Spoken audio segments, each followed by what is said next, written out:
Chapter 880. 3 heaven-opening treasures were enough in the untainted land. There was no need for a fourth one. Boom! Unparalleled power fell from the eye of the heavenly Tao and was about to act on the 24th grade green lotus of creation, returning it to its original form and breaking it down into 3 12th grade green lotuses of creation. Although the heavenly Tao was powerful, it had to follow the rules of heaven and earth. There were various restrictions and it could not really do whatever it wanted. Therefore, the heavenly Tao could suppress and break down the 24th grade green lotus of creation, but it could not destroy it. The price of doing that was not something the heavenly Tao could bear. Rumble! The power of the heavenly Tao fell and instantly came to the side of the 24th grade green lotus of creation. However, before this power could take effect, the Tongtian sect leader had already made his move. Whoosh! A mysterious and supreme Tao seal flew out of the Tongtian sect leader's body and imprinted on the 24th grade green lotus of creation at a speed faster than the power of the heavenly Tao. The power of the heavenly Tao paused the moment it saw this supreme Tao seal. It stopped dangerously above the 24th grade green lotus of creation, only 3 inches away. However, this distance was like a natural moat to the power of the heavenly Tao, making it unable to land. Pangu's imprint. A dignified and cold voice suddenly reverberated between heaven and earth. It did not contain the slightest emotion and no emotion could be heard. Immediately, the power of the heavenly Tao slowly retreated and disappeared from everyone's sight. The dark clouds also dispersed and the sun shone down again. The heavenly Tao could attack the 24th grade green lotus of creation, but it could not attack the Pangu's imprint. This was because the Pangu's imprint represented Pangu, the founder of the untainted land and the creator of the heavenly Tao. How could the heavenly Tao offend its superior and attack the Pangu? The reason why the heavenly Tao could attack the 24th grade green lotus of creation was simple. Although this treasure was a heaven-opening treasure, it was born too late. The untainted land had been established for hundreds of millions of years. The ferocious beast tribulation and the tribulations of the 3 races had passed. The green lotus of creation had only matured then and missed too much. Most importantly, he did not make it in time for Pangu's fall, so he did not get a share of Pangu's legacy.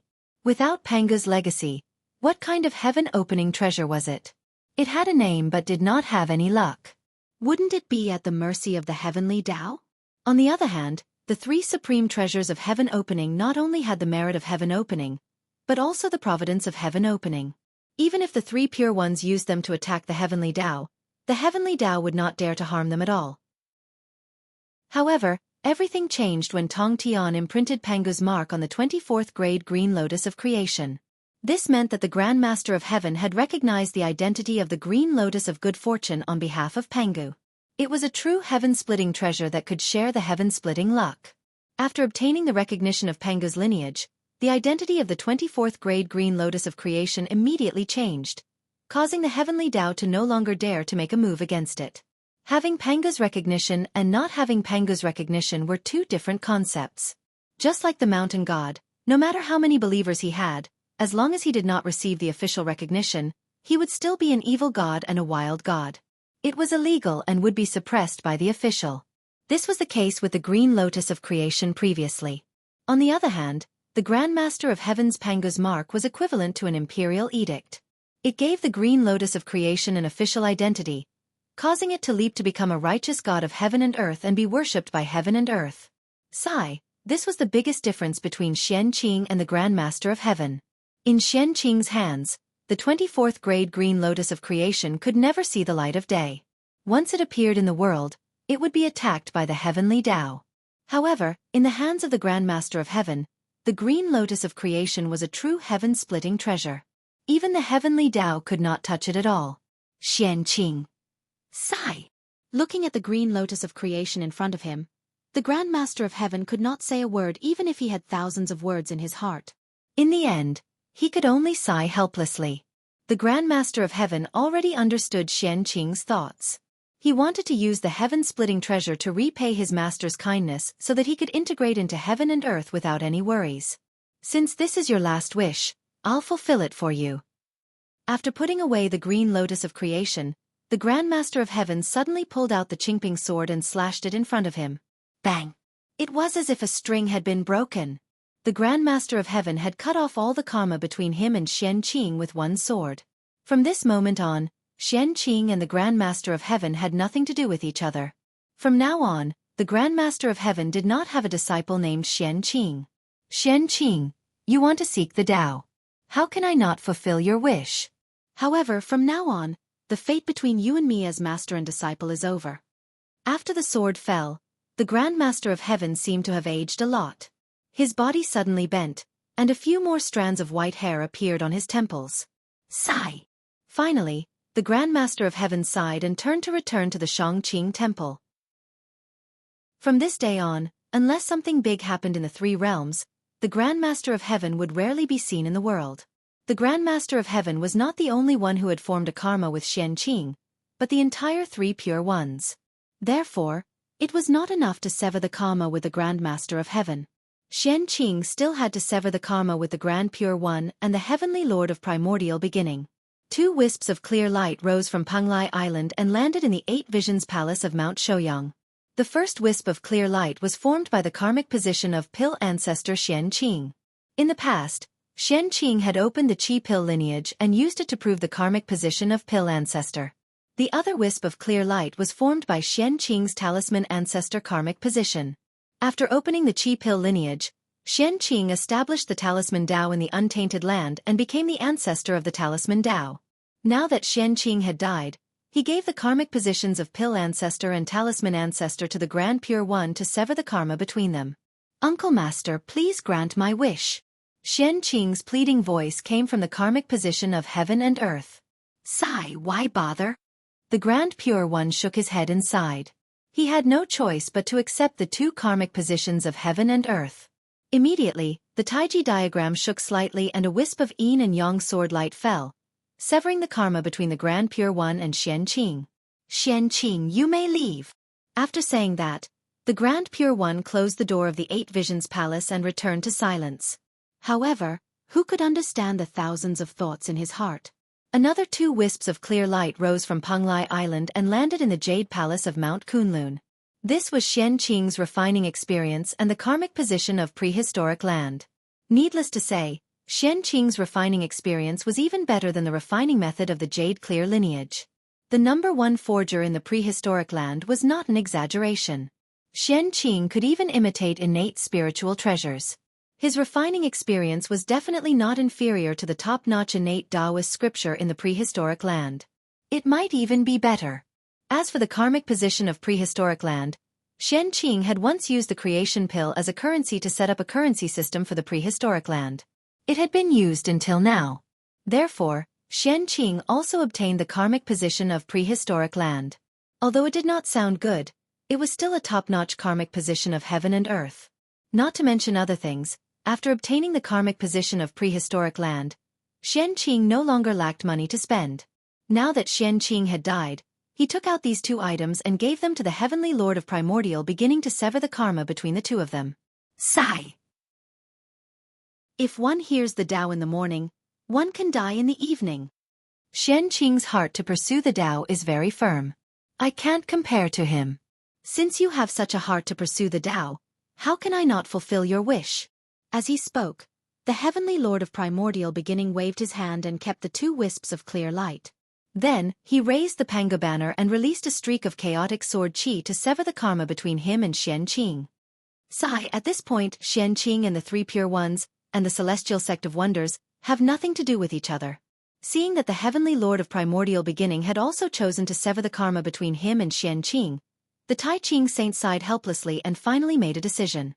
From this moment on, Xianxia was no longer a disciple of the 3 Pure Ones and was no longer a member of the Xian Men. Xianxia did not take away any of the supernatural powers passed down by the 3 Pure Ones. Xianxia did not take away any of the treasures passed down by the 3 Pure Ones. From now on, Xianxia was Ziru, the founder of Confucianism. He had nothing to do with the 3 Pure Ones. Speaking of which, although Xianxia was the first disciple of the 3rd generation of the Xian Men, he did not owe the Xian Men anything. On the contrary, the Xian Men owed him. Therefore, Xianxia only needed to return the karma between him and the 3 Pure Ones to sever everything between him and the Xian Men. There was no need for him to return anything to the Xian Men. However, it was not important now. It was all in the past. There was no need to care about it. All the karma had disappeared today. Ziru was finally free and had completely merged with heaven and earth. There was no longer a trace of his aura in the world, but he was everywhere. At the same time, Ziru's realm had also risen from the level of a mortal to the level of a saint. That's right, he was a saint. A saint without the purple aura of Hongmeng. At this time, Ziru's strength was also top-notch among the saints. Even the strongest saint, the Tai Ching saint, was no match for Ziru. It was a pity that although Ziru was strong, he did not have any intelligence. In short, Ziru's current state was the incarnation of the heavenly axiom. It was an incarnation led by the will of the heavenly axiom. Therefore, Ziru was very strong. He could be said to be invincible among the saints. The saints could only borrow the power of the heavenly axiom, but Ziru was the heavenly axiom itself. What could the saints use to fight him? There were two sides to the heavenly axiom. One was righteous and the other was evil. Ziru's body merged with heaven and earth. He used the righteous aura that he cultivated to forcefully materialize the righteous side of the heavenly axiom. That was the current Confucianism, which was Ziru himself. The one who controlled Ziru's power now was the righteous side of the heavenly axiom. We could call him the Confucianism. Just as Xianxia severed the karma between himself and the three pure ones, Feng Zichen could not help but feel a sense of relief in his heart. This problem was finally solved. He did not have to worry about it in the future. He did not owe the three pure ones anything. This relief was great. Feng Zichen's realm, which had not moved for a long time, suddenly rose at this moment. It was not the incarnation's realm that rose again, but the realm of his original body. It rose from the 9th heaven of Hunyuan essence to the perfected 9th heaven, and began to move towards the 10th heaven of Hunyuan essence. The sudden change directly woke up Feng Zichen's original body from a deep sleep. Previously, in order to send out a wisp of innate true spirit to reincarnate, Feng Zichen exhausted the last of his strength and fell into a deep sleep. But now, as his realm soared, Feng Zichen's strength increased as well. Naturally, he woke up. There's such an effect in untangling the knot in one's heart? I really didn't expect that this kind of epiphany would happen to me. And it happened in the 9th heaven of Hunyuan essence. It's really incredible. Feng Zichen's current situation was that after letting go of everything, he had an epiphany and his realm began to advance by leaps and bounds. This situation was very common in low-level realms such as Earth Immortals and Sky Immortals. But when one's strength reached Feng Zichen's realm, which was the 9th heaven of Hunyuan essence, it was very unusual for such a situation to occur. What kind of epiphany could support Feng Zichen's advancement? It was incredible. But immediately, Feng Zichen found the reason. The epiphany was just a bait. The real reason why his realm soared was because of the accumulation. The Hongmeng Qi and the power of the Great Path had been fighting each other for so many years. It was unknown how much Feng Zichen had comprehended the Great Path. Now that it was triggered by the epiphany, it all gushed out.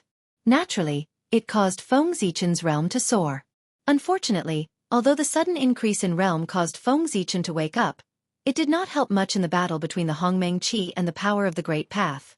At this moment, Feng Zichen was still unable to devour the power of the Great Path in his body. He could only let them fight with the Hongmeng Qi. Alas, if he wanted to solve the hidden dangers in his body, he had to wait for his reincarnation to grow up as soon as possible. When his Hongmeng Dao reached the Hunyuan essence realm, he could join forces with his original body and help the Hongmeng Qi to devour the power of the Great Path. At that time, not only would Feng Zichen be able to break through to the Wuji Daluo Jingxian realm, but even the Hongmeng Daozhong could be upgraded to the chaotic spiritual treasure realm. After his cultivation reached the Wuji Daluo Jingxian realm, Feng Zichen had the capital to fight against Dao ancestor Hongjun. He did not need to continue to endure. He could directly merge with his doppelgangers and obtain the real celestial emperor Dao fruit. Then, he could share the untainted land equally with Dao ancestor Hongjun. He refined the mysterious yellow and controlled the untainted land. This was the future of the untainted land. However, before he became the real celestial emperor, he had to think of a way to send Haotian away. Over the years, Feng Zichen and Haotian had cooperated well, and their relationship had become much closer. It would be inappropriate and unsightly to directly drive him down from the position of the Jade Emperor. Therefore, he had to let Haotian take the initiative to abdicate. It was difficult to let Haotian take the initiative to abdicate. As long as he became the Hunyuan Daluo Jingxian realm, Haotian would take the initiative to abdicate without Feng Zichen saying anything. Alas, it had become a trend in the untainted land to attain the Tao. Every few years, someone would attain the Tao. He did not know if Haotian could catch up with this trend and attain the Tao in one fell swoop. If he attained the Tao now, it would save him a lot of trouble. If he could not, it would be troublesome to help him attain the Tao in the future. However, it was not without benefits for Feng Zichen to wake up now. At the very least, he could provide some help for the reincarnation. Not to mention other things, the vast and boundless Hongmeng Qi and the power of the great Tao in his body were of a higher level than Panga's power. They could be provided to the reincarnation at will to help him devour and strengthen the Hongmeng Qi in his body. At the moment when Xianqing's body merged with heaven and earth, Goddess Hutu moved in the netherworld. Chapter 881. Ever since she resurrected ancestor Jiang, the Lady of Earth had disappeared. No one knew what she was planning. But now with the fall of Xianqing, the Lady of Earth was also alarmed. She did not want to see Xianqing fall just like that. She wanted to save him. Back then, when the Lady of Earth turned into reincarnation, Xianqing had once contributed. The Lady of Earth had always remembered it in her heart. With this karma, she really could not sit back and watch Xianqing fall just like that. As soon as the Lady of Earth appeared, she was noticed by the Emperor of Fengdu then. His happy face darkened. That was because he guessed the Lady of Earth's purpose. Did the Lady of Earth suddenly appear at this moment other than saving Xianqing? Good heavens! Is this a backstab from an ally? It's really uncomfortable. No, I have to stop the Lady of Earth. I can't let her think of a way to save Xianqing. In fact, Feng Zichen did not know if the Lady of Earth had a way to save Xianqing. However, she had the only chaos treasure in the primordial world. Who knew what she was hiding? What if she really pulled back a wisp of Xianqing's consciousness? He had to be careful about that. Xianqing had spent so much effort to completely fall. He could not let the Lady of Earth destroy it. Lady of Earth, don't even think about stabbing me in the back. Feng Zichen shouted crazily in his heart. However, how could he stop the Lady of Earth? That was a problem. He definitely could not explain the reason to her directly. I have an idea. The Emperor of Fengdu thought of a way. He decided to strike first. He wanted to think of a way to save Xianqing before the Lady of Earth attacked. Didn't the Lady of Earth want to save Xianqing? As her good friend, how could the Emperor of Fengdu not help her? As long as the Emperor of Fengdu saved Xianqing, the Lady of Earth would naturally give up the idea of attacking. It did not matter if she continued to attack. With the Emperor of Fengdu's help, it was better than the Lady of Earth attacking alone. This way, he could secretly do something and save the Xianqing in his heart. Go! With a thought, the Emperor of Fengdu secretly made a move and activated the 10 directions Pure Land that Xianqing had once established in the netherworld. In the blink of an eye, the netherworld glowed with azure light. A boundless Pure Land emerged and illuminated the void in all directions. At the same time, a figure that looked very similar to Xianqing gradually appeared in the depths of the 10 directions Pure Land. This was the incarnation that Xianqing left in the 10 directions Pure Land. However, with Xianqing's death, this incarnation situation was not good. His consciousness had long since disappeared, and his body had become incomparably illusory. It was as if he could disappear at any moment. However, although Xianqing's incarnation was about to disappear, it hadn't disappeared yet. And he was the last trace of Xianqing in this world. If he wanted to revive Xianqing, he had to rely on this incarnation. Goddess Hutu, who was about to use her divine ability to collect Xianqing's remnant thoughts, was first stunned when she saw the appearance of the 10 directions Pure Land. Then, she saw the incarnation that Xianqing left in the 10 directions Pure Land, and her eyes lit up. Goddess Hutu immediately stopped using her divine ability. Instead, she took out a strand of the Earth's creation origin and inserted it into Xianqing's incarnation to stabilize his illusory body. However, although Goddess Hutu could stabilize Xianqing's incarnation's body, she couldn't restore his consciousness that had long been destroyed. Just as Goddess Hutu was thinking about her next move, human Emperor Gaochen, who was in the Emperor City, also took action after learning about what happened from the Emperor of Fengdu. Gaochen didn't restore Xianqing's incarnation's consciousness. Instead, he wrote an imperial edict and stamped it with his imperial seal. Then, he sent it to the Lingxiao Palace and the Heavenly Emperor at the fastest speed. When the Heavenly Emperor opened it, he saw the following words on the imperial edict. Today, the old Emperor Xianxia merged his body with the heavens and earth and transformed the righteous path into the world. He has great merit for all living beings in the world. Therefore, Gaochen decided to confer Xianxia the title of the Eastern Extremities Viridescent Splendor Emperor to rule all living beings. That was the only sentence written on the imperial edict. Below it was the imperial seal of Gaochen. However, there were many empty spaces behind Gaochen's name. Obviously, it was left for others to write. This was an imperial edict conferring Xianxia the title of the Eastern Extremities Viridescent Splendor Emperor. As for why this imperial edict was sent to him, Hao Tian knew that Gaochen wanted him to stamp his imperial seal on it. The Eastern Extremities Viridescent Splendor Emperor was the ruler of all living beings. From this, it could be seen that this imperial throne's power was not inferior to the four imperials. With Gaochen's karmic rank, he was unable to confer such a title. He had to get the unanimous consent of Hao Tian and the other three imperials before this imperial edict could take effect. Hao Tian and the four imperials had to agree before Xianxia could be conferred the title of the Eastern Extremities Viridescent Splendor Emperor. So should he agree? Hao Tian's face was full of hesitation as he looked at the imperial edict. If it was any other position, Hao Tian wouldn't mind giving Gaochen face and agreeing to it directly. However, the Eastern Extremities Viridescent Splendor Emperor was different. This was an imperial throne that was comparable to the four imperials. It had supreme power. But where did this power come from? Naturally, it came from Hao Tian, the Jade Emperor. Therefore, once this imperial edict came true, Hao Tian would definitely lose a part of his power, which would be added to the Eastern Extremities Viridescent Splendor Emperor.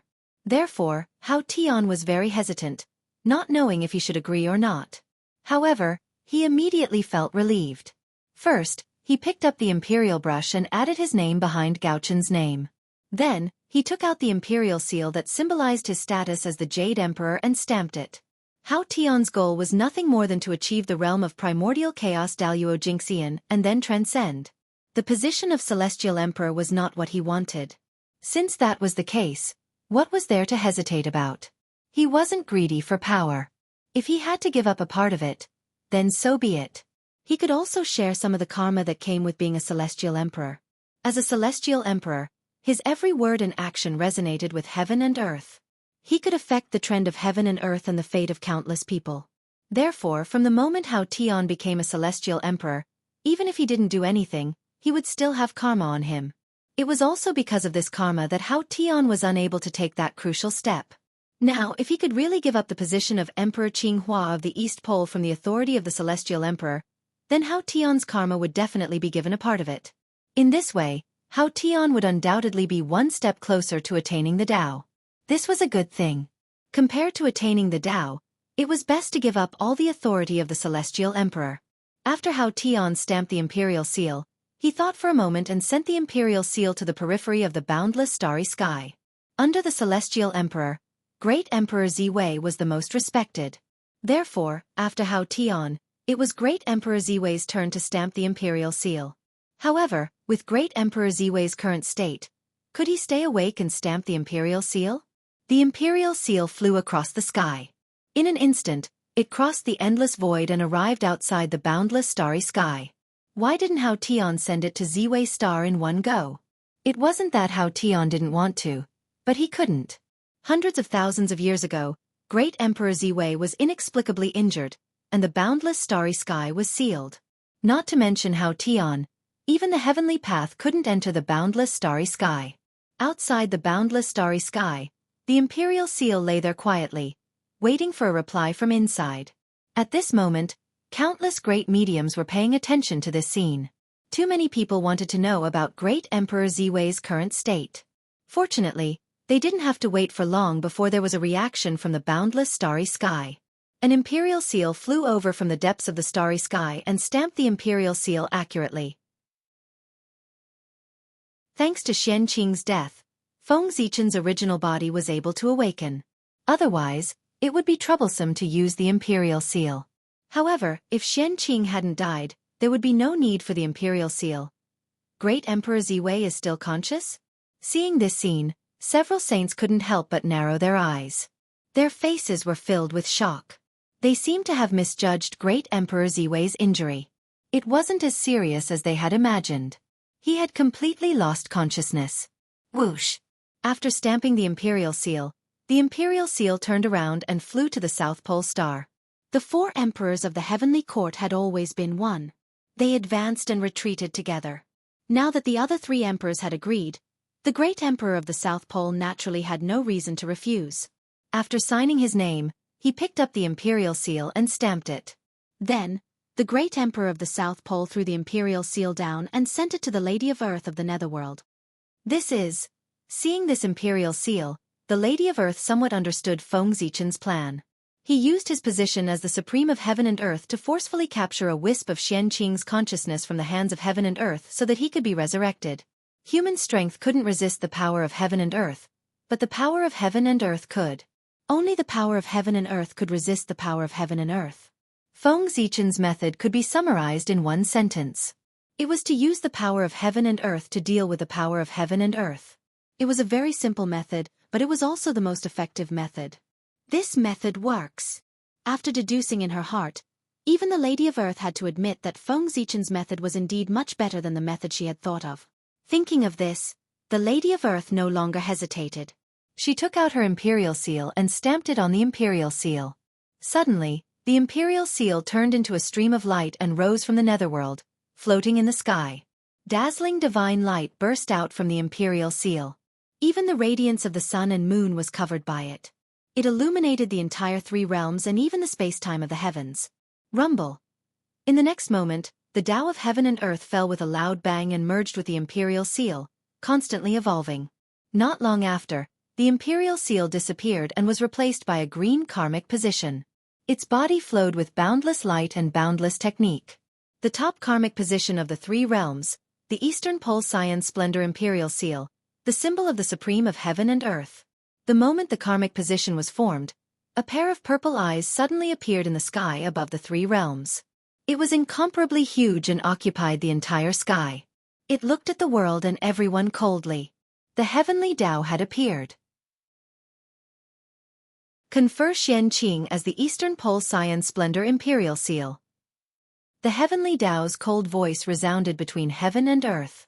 No matter where the living beings of the 3 realms were, they could hear it clearly. The living beings of the 5 great continents knew who Xianxia was, but the living beings outside the 5 great continents were a little confused after hearing the heavenly Tao's voice. Who was Xianxia? Who was the great emperor of the East Pole? Why had they never heard of him? For some reason, the further away one was from the 5 great continents, the less one knew about the 3 realms. In some remote places, such as the place where Feng Zichen's reincarnation was, they had never heard of the existence of the 3 realms, nor did they know about the 5 great continents. They had never heard of the human emperor, saint, heavenly court, and so on. They even thought that the entire world was as big as the continent under their feet. Therefore, at this moment, these people were so shocked when they suddenly heard the heavenly Tao's voice. This short sentence revealed too much information, directly shattering the 3 views of these people. The imperial edict jointly made by the 5 emperors of the heavenly court was equivalent to an imperial edict written by the real heavenly emperor himself. It had supreme power. Even the heavenly Tao would not deny this imperial edict. Instead, it conferred the title of Xianxia according to the contents of the imperial edict. Whoosh! As soon as the heavenly Tao's voice fell, the karmic rank directly fell from the sky into the body of Xianxia's incarnation in the 10 directions pure land of the netherworld. In an instant endless light rose from the body of Xianxia's incarnation. His body directly stabilized and had a physical body. His eyes also regained their spirit. However, although his eyes were full of spirit, there was no emotion at all. It was frighteningly cold. This meant that it was not Xianxia who had awakened, but the righteous Tao of heaven, which was the way of Confucianism. The great emperor of the East Pole was not Xianxia, but the incarnation of the way of Confucianism.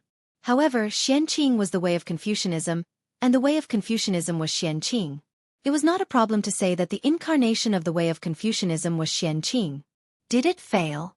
Looking at the emotionless incarnation of Xianxia, several people related to Xianxia who had been paying attention to the development of this matter could not help but show disappointment in their eyes. But immediately they became excited. With this incarnation, it was not a failure. With this incarnation as a coordinate, They could call Xianqing day and night. Sooner or later, they would be able to forcibly call back a wisp of Xianqing's consciousness from heaven and earth. At that time, Xianqing would really be resurrected. This was called man's will conquer nature, and using the power of the wishes of all living beings to forcibly call back Xianqing. Therefore, the appearance of this incarnation was not completely useless. He was a hope to call back Xianqing. Phew! In the Emperor's city, looking at the incarnation of the way of Confucianism, Feng Zichen could not help but let out a long sigh of relief. The birth of this incarnation of the way of Confucianism was facilitated by him. The method of calling Xianqing with the power of the wishes of all living beings could indeed call Xianqing back from heaven and earth. After all, man's will conquer nature. But there was a premise, and that was that Xianqing was willing to return. If Xianqing was willing to return, this method could indeed call him back. But if Xianqing was not willing to return, then this method, no matter how the living beings called, Xianqing would not return. Of course, only Feng Zichen knew that Xianqing was not willing to return. Outsiders did not know, and Feng Zichen did not intend to tell anyone. Just take it as a memento for everyone. Let this incarnation of the Confucian path save the people in the 10 directions Pure Land, and be the great emperor of the East Pole. Gradually, the divine light receded, revealing a benevolent and majestic supreme of heaven and earth. The great emperor of the Eastern Pole was wearing a crown and a colorful robe. He was sitting on a 9-colored lotus throne in the 7 Treasures Qian Forest. P.S. Don't stay up late. People with excessive heat have a headache. Double monthly votes tomorrow. Chapter 882. The great emperor's head was surrounded by 9-colored divine light, radiating with boundless radiance. Many immortals, strongmen, vajras, divine kings, golden boys, and jade girls stood beside him. There were also people holding water bowls, willow branches, and standing on lotus flowers. These were all formed by heaven and earth's Tao aura, and they were used to strengthen the great emperor's dignity. The Eastern Green Flower Emperor, also known as the Tai Heavenly Lord of Salvation from Misery, was a great saint with great compassion, and great wish. When humans were in danger, as long as they recited the Heavenly Lord's name, the Heavenly Lord would respond to the sound and save them. This was the authority that heaven and earth gave to Xianqing, and he could incarnate into billions of incarnations and be everywhere. At this moment, there was a Tao scripture that was formed spontaneously in heaven and earth. It was imprinted on the rules and was known to the world. There was a great benevolent person in the eastern world of Jianghu. The incarnations of the Tai Heavenly Lord of Salvation from Misery were countless. Living in the heavenly palace, descending to the mortal world, living in hell, taking in crowds, immortal children, emperors, saints, celestial venerables, divine kings, demon kings, celestial masters, Taoist priests, heavenly doctors, men and women, civil and military officials, great Yuan masters, Zen masters, wind masters and rain masters. Their supernatural powers were limitless, and their skills were boundless. They searched for the voice and saved the suffering, and acted according to the circumstances. At the same time, in the Jade Palace of Kunlun Mountain, the Tai spiritual master who was cultivating in seclusion suddenly felt an inexplicable malice, which made him feel cold all over. However, soon after, the malicious intent receded like the tide. Very quickly, it disappeared without a trace. It was as if the malicious intent from before had been an illusion. This malice came from heaven. The Tai spiritual master had the same name as the Tai Heavenly Lord of Salvation from Misery, so he was targeted by heaven. But considering the relationship between Xianqing and the Heavenly Lord of the beginning, heaven didn't attack him. Instead, it retreated after taking back the fate. Because of this, the Tai spiritual master felt that the malice came and went quickly. It was very inexplicable. He had escaped a calamity. Buzz buzz buzz. Xianqing's origin Tao fruit, which he'd sacrificed everything to refine, suddenly appeared in the air and disappeared into the emperor's head. An aura unique to Daluo Jingxian erupted from the viridescent splendor emperor of the eastern extremity and swept through the entire 3 realms in the blink of an eye. Under this aura, all living beings in the world felt a supreme majesty, and they couldn't help but prostrate themselves in worship. This was karma. After receiving the worship of all living beings in the world, the Eastern Extremity Azure Splendor Emperor would have the responsibility of protecting all living beings in the world in the future. Otherwise, Why would the eastern extremity's viridescent splendor protect the world for no reason? The living beings of the 5 great continents were already very familiar with primordial chaos Daluo Jinqian's aura, so they naturally bowed down to him. However, the living beings outside the 5 continents, especially those regions that were relatively far away from the 5 continents, were already dumbfounded. They had no idea what was happening at all. They only felt a supreme majesty sweep over them, pressing them to the ground and making them unable to stand up. That power was too strong, far beyond their understanding. Under such power, they couldn't even think of resisting, let alone fight back. They were suppressed without any resistance. Oh my God, what kind of power is this? Has heaven descended into the world? I feel that this power is as vast as heaven and earth. It's so high and mighty that it's impossible to resist. Where exactly is such an expert? Why haven't I found any traces of him? Why haven't I heard of his legend? The powerful beings in the remote regions roared indignantly. Not long after, Xianxia's aura gradually retracted, and the pressure on the living beings of the 3 realms dissipated. They stood up again. But at this moment, an even more majestic and supreme aura suddenly came, causing the living beings of the 3 realms who had just stood up to prostrate themselves on the ground again. This aura didn't come from Xianxia, but from the heavenly Tao. Unlike the other great mediums who had achieved the primordial chaos, Daluo Jinxian, Xianxia was the supreme of heaven and earth, the Eastern Pole Viridescent Splendor Emperor. Therefore, after he achieved the Tao, heaven and earth would definitely send him blessings to show his nobility. In the unseen world, there was a faintly discernible sound of Tao. It descended from the 9 heavens and continued to reverberate between heaven and earth. Viridescent Eternal Joy Realm. Eastern Pole Miaoyan Palace. 7 treasures fragrant Qian Forest. 9-colored lotus seat. Inside the myriad true ring, amidst billions of auspicious light. Prime clear spirit treasure. Should transform into Xian Yuanshi. Calamity befalls Ci Qi. Major Thousand Dew Gate. Mystical Tao True Body. Purple gold auspicious form. Random feelings. Boundless vows. Great Sage. Great Mercy. Great Wish. 10 directions. Deliver all living beings from torment. Billions of tribulations.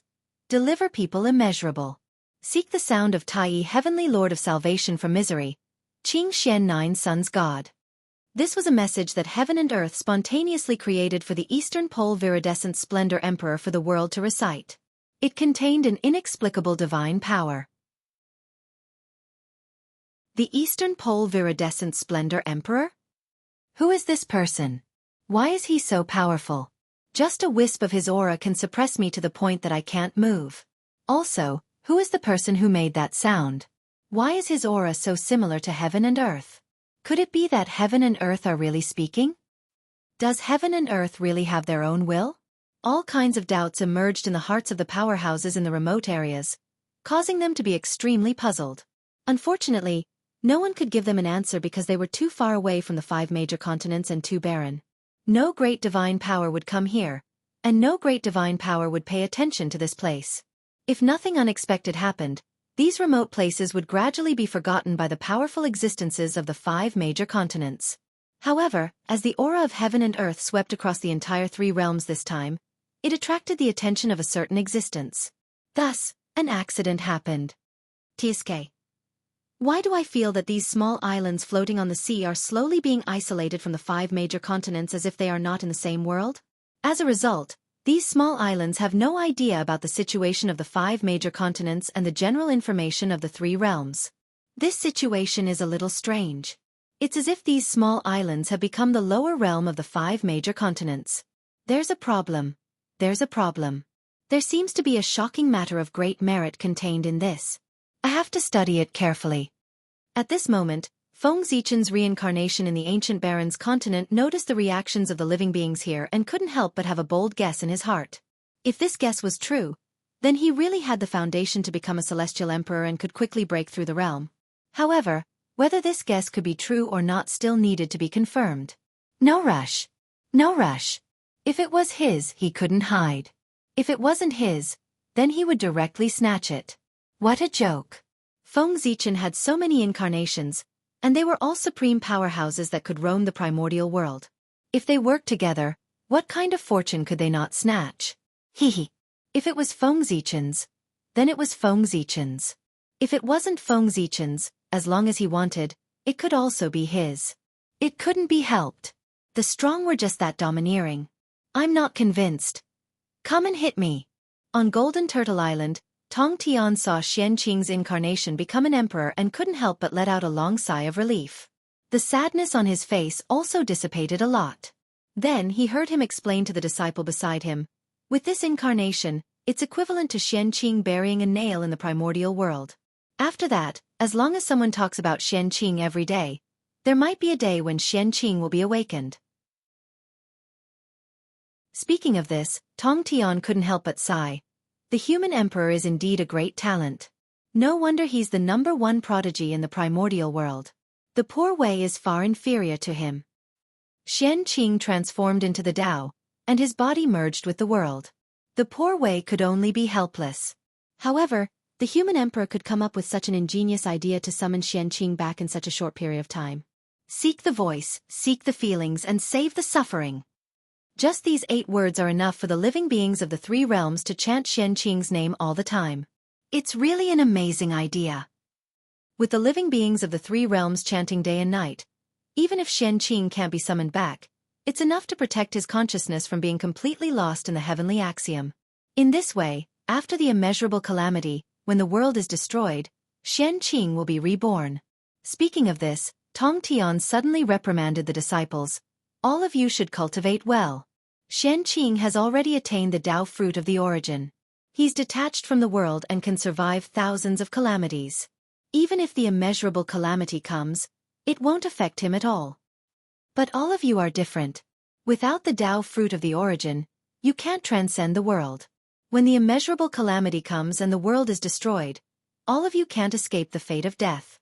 When the world is destroyed, Xianxia will be freed from the world and be reborn, but all of you will fall with the world. How sad is that? So, cultivate well. As long as you can attain the Tao fruit of the origin, you'll meet Xianxia sooner or later. Otherwise, it's goodbye forever. After that, Tong Tian entered the Shangqing temple with his hands behind his back. Now that Xianxia's matter was resolved, the knot in his heart was also untied. He felt much more relaxed. As long as he could ensure that Xianxia didn't get lost in the heavenly axiom and was completely assimilated by the heavenly axiom, Xianxia would be reborn sooner or later. This was because the primordial Daluo Jingxian could survive thousands of calamities. He wouldn't die. The reason why Xianxia fell now was that he was assimilated by the world and became a part of it. But the world would be destroyed sooner or later, but the primordial Daluo Jingxian wouldn't. As long as the world was destroyed, Xianxia would be freed and regain his freedom. The heavenly court has changed. With the birth of the Eastern Pole Qinghua Emperor, some people looked at the fate of the heavenly court and couldn't help but frown. As mentioned above, the fate of the heavenly court had changed from the original 5 pillars to the current 6. But this wasn't the biggest change. The biggest change was that the giant pillar that represented the celestial emperor had shrunk. Although it was still the biggest, it was reduced to the same level as the other 5 pillars. It was no longer unique and above the other 4 pillars. It had the image of suppressing the world. This meant that the authority of the celestial emperor had been further weakened. In the past, the heavenly court also had the 4 emperors. But that was because the 4 emperors were the same. The celestial emperor was nominally above the 4 emperors and had the authority to command the 4 emperors. But now, with the birth of the Eastern Pole Qinghua Emperor, the celestial emperor's authority had been further weakened. The heavenly court had evolved from a situation where the celestial emperor was the sole ruler and the 4 emperors ruled together to a situation where the 6 emperors ruled together. In other words, the celestial emperor was no longer high and mighty. Instead, he had become like the other emperors. Although he was the head of the 6 emperors, he didn't have a supreme status. Well, from now on, it wasn't appropriate to call Hao Tian the celestial emperor anymore. He should be called the Jade Emperor. The head of the 6 emperors, the Jade Emperor, was the lord of all heavens and ruled over all heavens. It was also at this moment that the heavenly court no longer had a celestial emperor. The primordial world no longer had a celestial emperor. The 3 realms had entered an era where the 6 emperors ruled together. The position of the celestial emperor was empty. In other words, Fengzichen's opportunity was about to arrive. At this time, As long as someone with great merit could obtain the recognition of the 6 emperors at the same time, then theoretically, he could directly become the Celestial Emperor without refining the fate of heaven and earth. The complete authority of the Celestial Emperor was divided into 6 parts and evolved into the current 6 emperors. Each emperor held 1/6 of the Celestial Emperor's authority in their hands. As long as they combined their authority, they could restore the complete authority of the Celestial Emperor. This meant that the 6 of them could work together to promote a true Celestial Emperor. There was no need for the 6 emperors to hand over their authority. As long as the 6 of them worked together, they could evolve into a new supreme authority that covered all the authority and karmic ranks of the Eldritch world, the authority of the Celestial Emperor. This was the source of all authority, and all authority was a branch of the Celestial Emperor. The Celestial Emperor had the power to control everything, and also the power to bestow authority to all things. When this authority appeared, all the authorities would listen to the Celestial Emperor's orders. Even the authority of the 6 emperors was no exception, and could be taken away at any time. No, to be precise, when the authority of the Celestial Emperor appeared, no matter who it was, no matter what authority they had previously grasped, they would change from the owner of the authority to the manager of the authority. They would manage the Eldritch world on behalf of the true Celestial Emperor. They only had the ability to use the authority, but they didn't have the ability to own the authority. This was because all the power of the authority belonged to the Celestial Emperor. When the Celestial Emperor wasn't around, anyone could become the owner of the authority. However, when the Eldritch world was around, all the authority had only one owner, and that was the Celestial Emperor. This was why the Celestial Emperor was said to be supreme, infinite, and more honorable than the saints. The Celestial Emperor truly controlled everything in the Eldritch world. To put it more vividly, when the Celestial Emperor appeared, the owners of these authorities all changed from the bosses of companies to ordinary employees and lost the power to control the companies. I didn't expect that after the Celestial Emperor became the Jade Emperor, I actually felt that my body was much more relaxed. My realm also improved a little. As expected, the position of the Celestial Emperor is the biggest obstacle to my Tao. In the Jade Pool, Hao Tian silently felt the changes in his body and couldn't help but say aloud. After being the Celestial Emperor for so many years, Hao Tian didn't do it for nothing. With the help of the Celestial Court's providence, Hao Tian had accumulated enough to reach the Tao. However, he still couldn't take that crucial step. The reason was because he was the Celestial Emperor. The Celestial Emperor not only made Hao Tian, but also limited him. P.S. Double the monthly votes. Please get some monthly votes. In the middle of the month, I posted a single chapter, saying that I would update it according to fate. However, I didn't do that in the end. Because there were still people who wanted this book, about 800 to 900 people. Of course, other than them, there weren't many people who read it. I wrote it for them. My book has 3,080 subscriptions. In theory, I would need at least 3,080 new chapters to maintain the balance of the subscriptions. But in reality, this book only has 2,000 new subscriptions every day. Sometimes, it's only 1,700. This process has been going on for almost half a year. Those who know the starting point know that this means that this book has no value and no money. I'm doing it for love. At this point, most people should choose to be eunuch. Actually, the purpose of my new book is to eunuch this old book. But in the end, I still can't bear to do it. After all, I've been writing for more than a year and have feelings for it. I want to write an ending, so I clenched my teeth and persevered for half a year. But the pressure of opening 2 books is really great. I hope that everyone can give me some support. I don't ask for any rewards. If you can subscribe, then subscribe. If you can vote, then vote. Lazy bum, thank you for your support. Chapter 883. If he hadn't become the Celestial the Arch, Hao Tian's cultivation speed wouldn't have been so fast, and his foundation wouldn't have been so deep. It could be said that if Hao Tian could break through now, he would be at least at the 4th heaven of chaotic primordial chaos stage, or even higher. Similarly, if he hadn't become the Celestial the Arch, with his aptitude, he would have already become chaotic primordial Daluo Jingxian. He wouldn't be stuck at half-step chaotic primordial chaos stage like he was now. Only Hao Tian himself knew the pros and cons of this. However, Hao Tian wasn't conflicted about the 4 emperors becoming 6 emperors. Instead, he was happy to see it happen. Because of the drop in his status, He saw hope for a breakthrough. He estimated that after a few 100,000 years, Hao Tian would be able to break through. Among the 6 emperors, apart from the Earth Empress, Hao Tian was the only one who hadn't broken through to chaotic primordial Daluo Jingxian. There was no reason why others could break through, but he couldn't. As one of the 6 emperors, no one was weaker than the other. Feng Zichen smiled but didn't say anything. Sigh, the children are all grown up and have their own thoughts. They can't be controlled by others anymore. Beside the Yellow River, Dao ancestor Hong Jun, who had transformed into Grand Supreme Elderly Lord, quietly observed the changes in the 3 realms for a while. Then, he suddenly mounted his azure ox and led his disciple toward the west. In a few days, the Dao ancestor arrived at Hanggu Pass on his azure ox. This was the border of the Central Divine Province, and also the border between it and the Aparagodania state. It could be said that after leaving Hanggu Pass, they would arrive at the Aparagodania state after another few million kilometers. Since Hanggu Pass was located at the border between the 2 states, its geographical location was extremely important. The human race naturally arranged for a large number of soldiers to guard this place. The soldiers here were all elites of the human race. They all came from the human emperor city and were the descendants of nobles and marquises. Hanggu Pass guard, Yi Shi, was even from the imperial family. In the past few days, Yi Shi felt his brows twitch, as if something good had happened to him. However, no matter how he calculated, he still couldn't find the source of the good news. For this reason, he didn't hesitate to consult the Xiantian Taoist priests who were stationed at the border.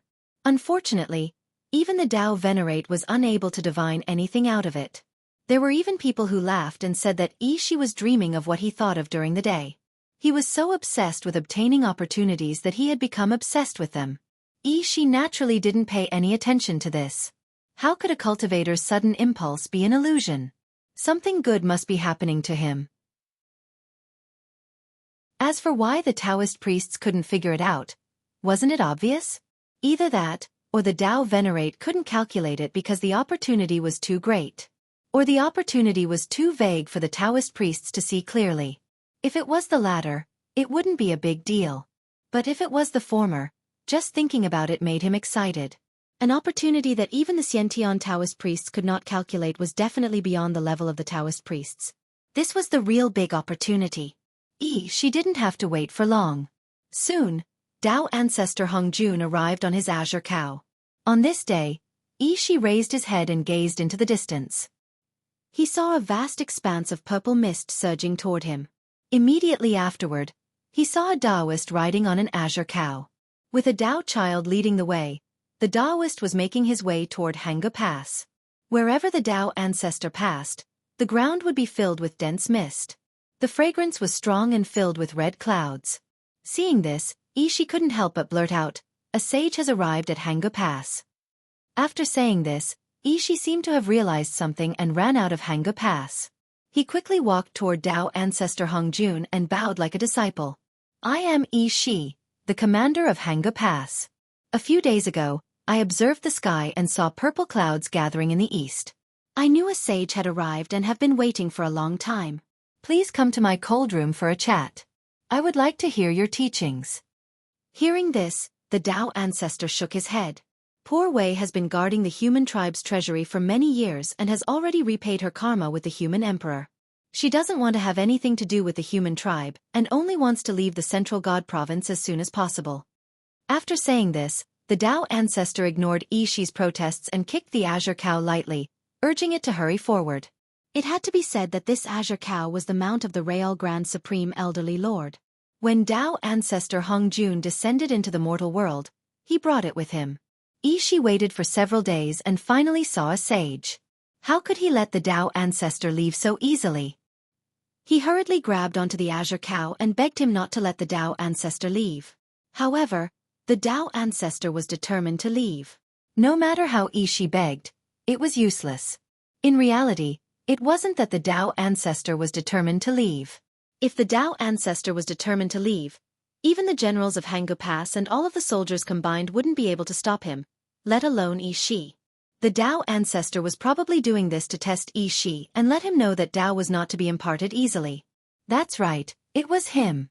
How did Shi gain the favor of Dao ancestor Hong Jun? Was it because of his exceptional aptitude or because of his overwhelming fortune? It was neither. It was because he was the reincarnation of Taoist Wuxia, one of the 3,000 guests of the Purple Cloud Palace. As such, Tao ancestor Hongjun held him in high regard. If it weren't for this, Tao ancestor Hongjun wouldn't have come all the way to Hanggu Pass. He had come here specifically to enlighten Yi Shi. Speaking of Yi Shi's original body, Taoist Wuxia was also an extraordinary person. His method of attaining Tao was different from others.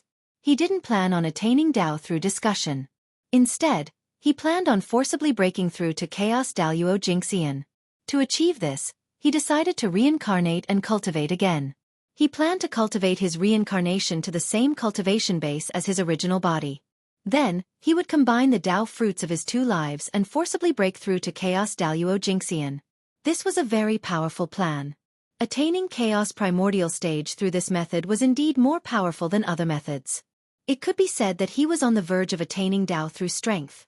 However, this method was very difficult to attain, and it was likely that it would be difficult for him to attain two Tao fruits. However, this wasn't a problem for Taoist Wuxia.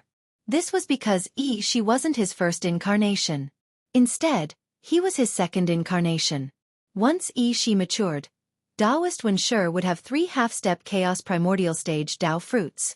When the 3 Tao fruits were combined, it wasn't impossible for him to break through to chaos primordial stage. If 3 Tao fruits weren't enough, then Taoist Wuxia wouldn't panic. He could continue with the 4th Tao fruit. However, there was a huge flaw in this method. The more Tao fruits one cultivated, the more their strength would increase after successful fusion. However, at the same time, the more Tao fruits one cultivated, the more likely it was that the fusion would fail. If Taoist Wuxia could refine 9 Tao fruits and combine them, then Feng Zichen believed that after breaking through to chaos Daluo Jingxian, Taoist Wuxia's cultivation base would be at least at the 7th heaven of chaos primordial stage. However, the difficulty of fusing 9 Tao fruits could be said to be beyond imagination. If he succeeded, then it wouldn't be an exaggeration to say that he would soar to the heavens. However, if he failed, then Taoist Wuxia would probably die. His cultivation base wouldn't be crippled, but his countless years of hard work would probably all be for naught. If he wanted to return to his peak cultivation base, then he would probably have to start all over again. The benefits of success were obvious, but the consequences of failure were also obvious. Tao ancestor Hongjun was worried that Taoist Wuxia would fail, so he personally came to Hanggu Pass to lend him a hand. As soon as he saw Tao ancestor Hongjun, Yi Shi knew that the astonishing opportunity he had sensed a few days ago should be on the sage standing before him. This was why Yi Shi wanted to keep Tao ancestor Hongjun at all costs. This was his astonishing opportunity, so how could he let it go? If he missed this opportunity, then it would be difficult for him to encounter it again. Tao ancestor Hongjun was determined to leave, and no matter how Yi Shi tried to persuade him, he wouldn't budge in the slightest. In the end, Yi Shi had no choice but to say helplessly, "Since the sage is going to retire, why don't you leave behind some holy words? That way, you won't have wasted your time in this world." Yi Shi thought that since he couldn't keep Tao ancestor Hongjun, then no matter what, he had to make Tao ancestor Hongjun leave behind something. Otherwise, wouldn't he have met Tao ancestor Hongjun for nothing? Hearing this, Tao ancestor Hongjun said in displeasure, "The poor Wei has already said that the karma between me and the human emperor has already been severed, and I don't want to have any further contact with the human race. How can I leave behind a Tao scripture to create karma?" Hearing this, Yi Shi opened his mouth, but he didn't know what to say. There was a dazed expression on his face. Since Tao ancestor Hongjun had already said this, it was clear that he was very determined.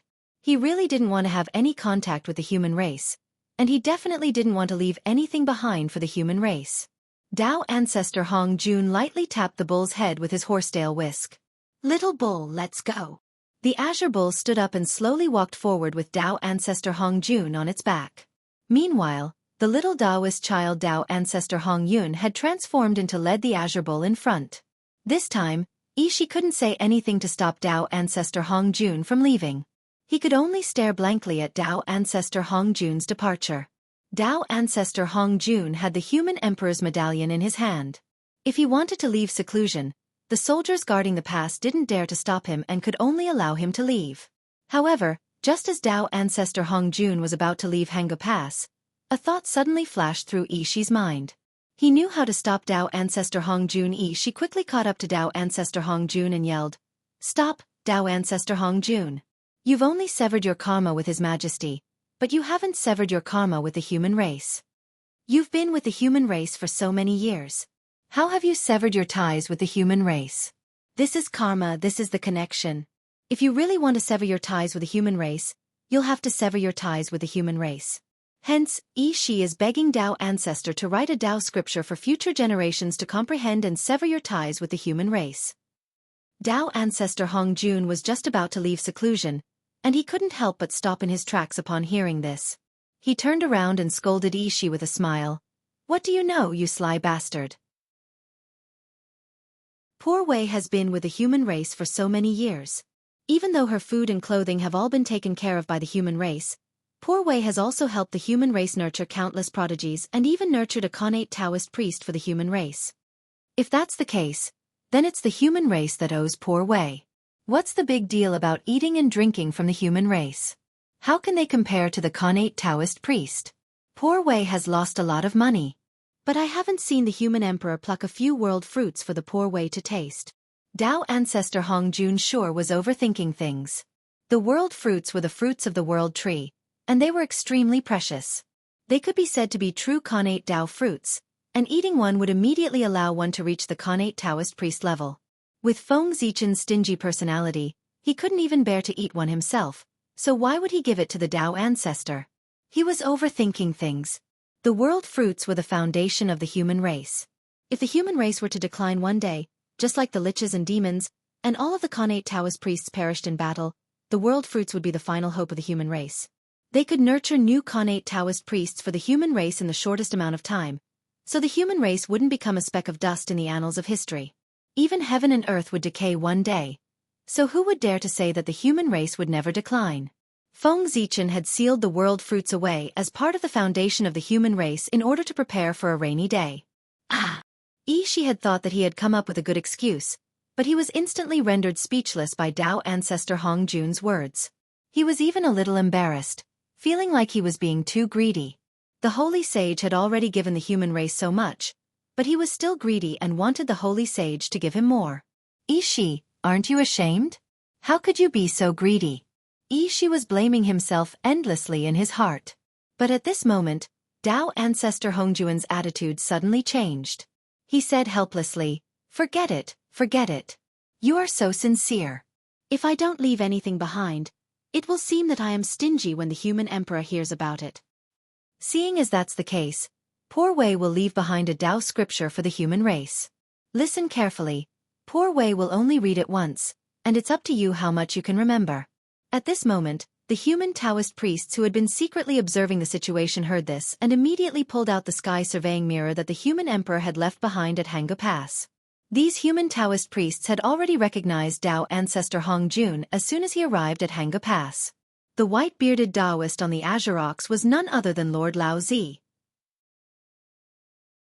Knowing that the holy sage was here, these human Taoist priests wanted to pay their respects. However, the Tao ancestor wasn't here for them, so he naturally didn't want to see them. Thus, when the Tao ancestor arrived at Hanga Pass, these human Taoist priests suddenly couldn't move. Seeing this, the human Taoist priests naturally understood that the holy sage didn't want to see them. Since that was the case, they didn't force the issue and stayed at Hanga Pass to watch the show. However, seeing that the holy sage was about to impart a Tao scripture, they couldn't continue to watch the show. They immediately activated the sky surveying mirror and connected it to the other sky surveying mirrors. They didn't do this for any other reason than to broadcast the situation here clearly through the sky surveying mirror so that the humans in other places could also hear the Tao ancestors' Tao. The Tao ancestors' Tao lecture was an opportunity that couldn't be missed. Perfect. Opportunities were always given to those who were prepared.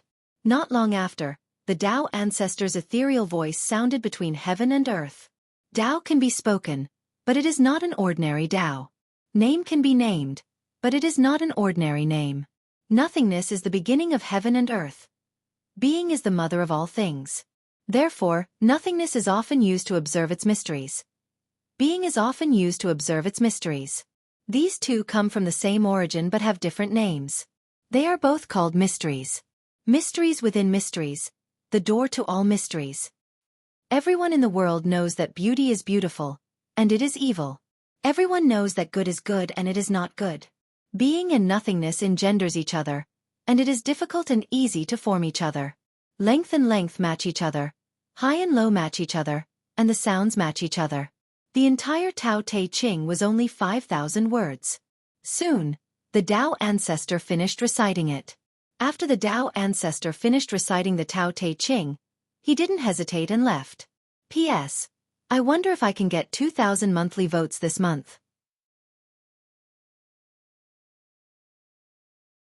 Chapter 884. However, everyone could see Tao ancestor Hong Jun glance at the sky patrolling treasure mirror as he left. At the same time, his lips twitched slightly. It was clear that the sky patrolling treasure mirror was unable to escape Tao ancestor Hong Jun's detection. This time, the Tao ancestor had been taken advantage of by the human race. Even though it was only a wisp of the Tao ancestor's projection, it was still extremely profound and could be considered the voice of the heavenly Tao. Everyone fell into a trance upon hearing this and entered a state of Tao enlightenment. However, there was one exception, and that was Yi Shi. Not long after he entered a trance of Tao enlightenment, he suddenly came to his senses, feeling as if he had missed out on some great opportunity. Yi Shi immediately came to his senses and saw the Tao ancestor riding off into the distance. Then, as if he had been enlightened, Yi Shi suddenly turned toward the direction of the human emperor city and bowed respectfully. He then pulled out the guardian token and raised it with both hands before carefully placing it on the ground. Yi Shi has already repaid the favor of the human race.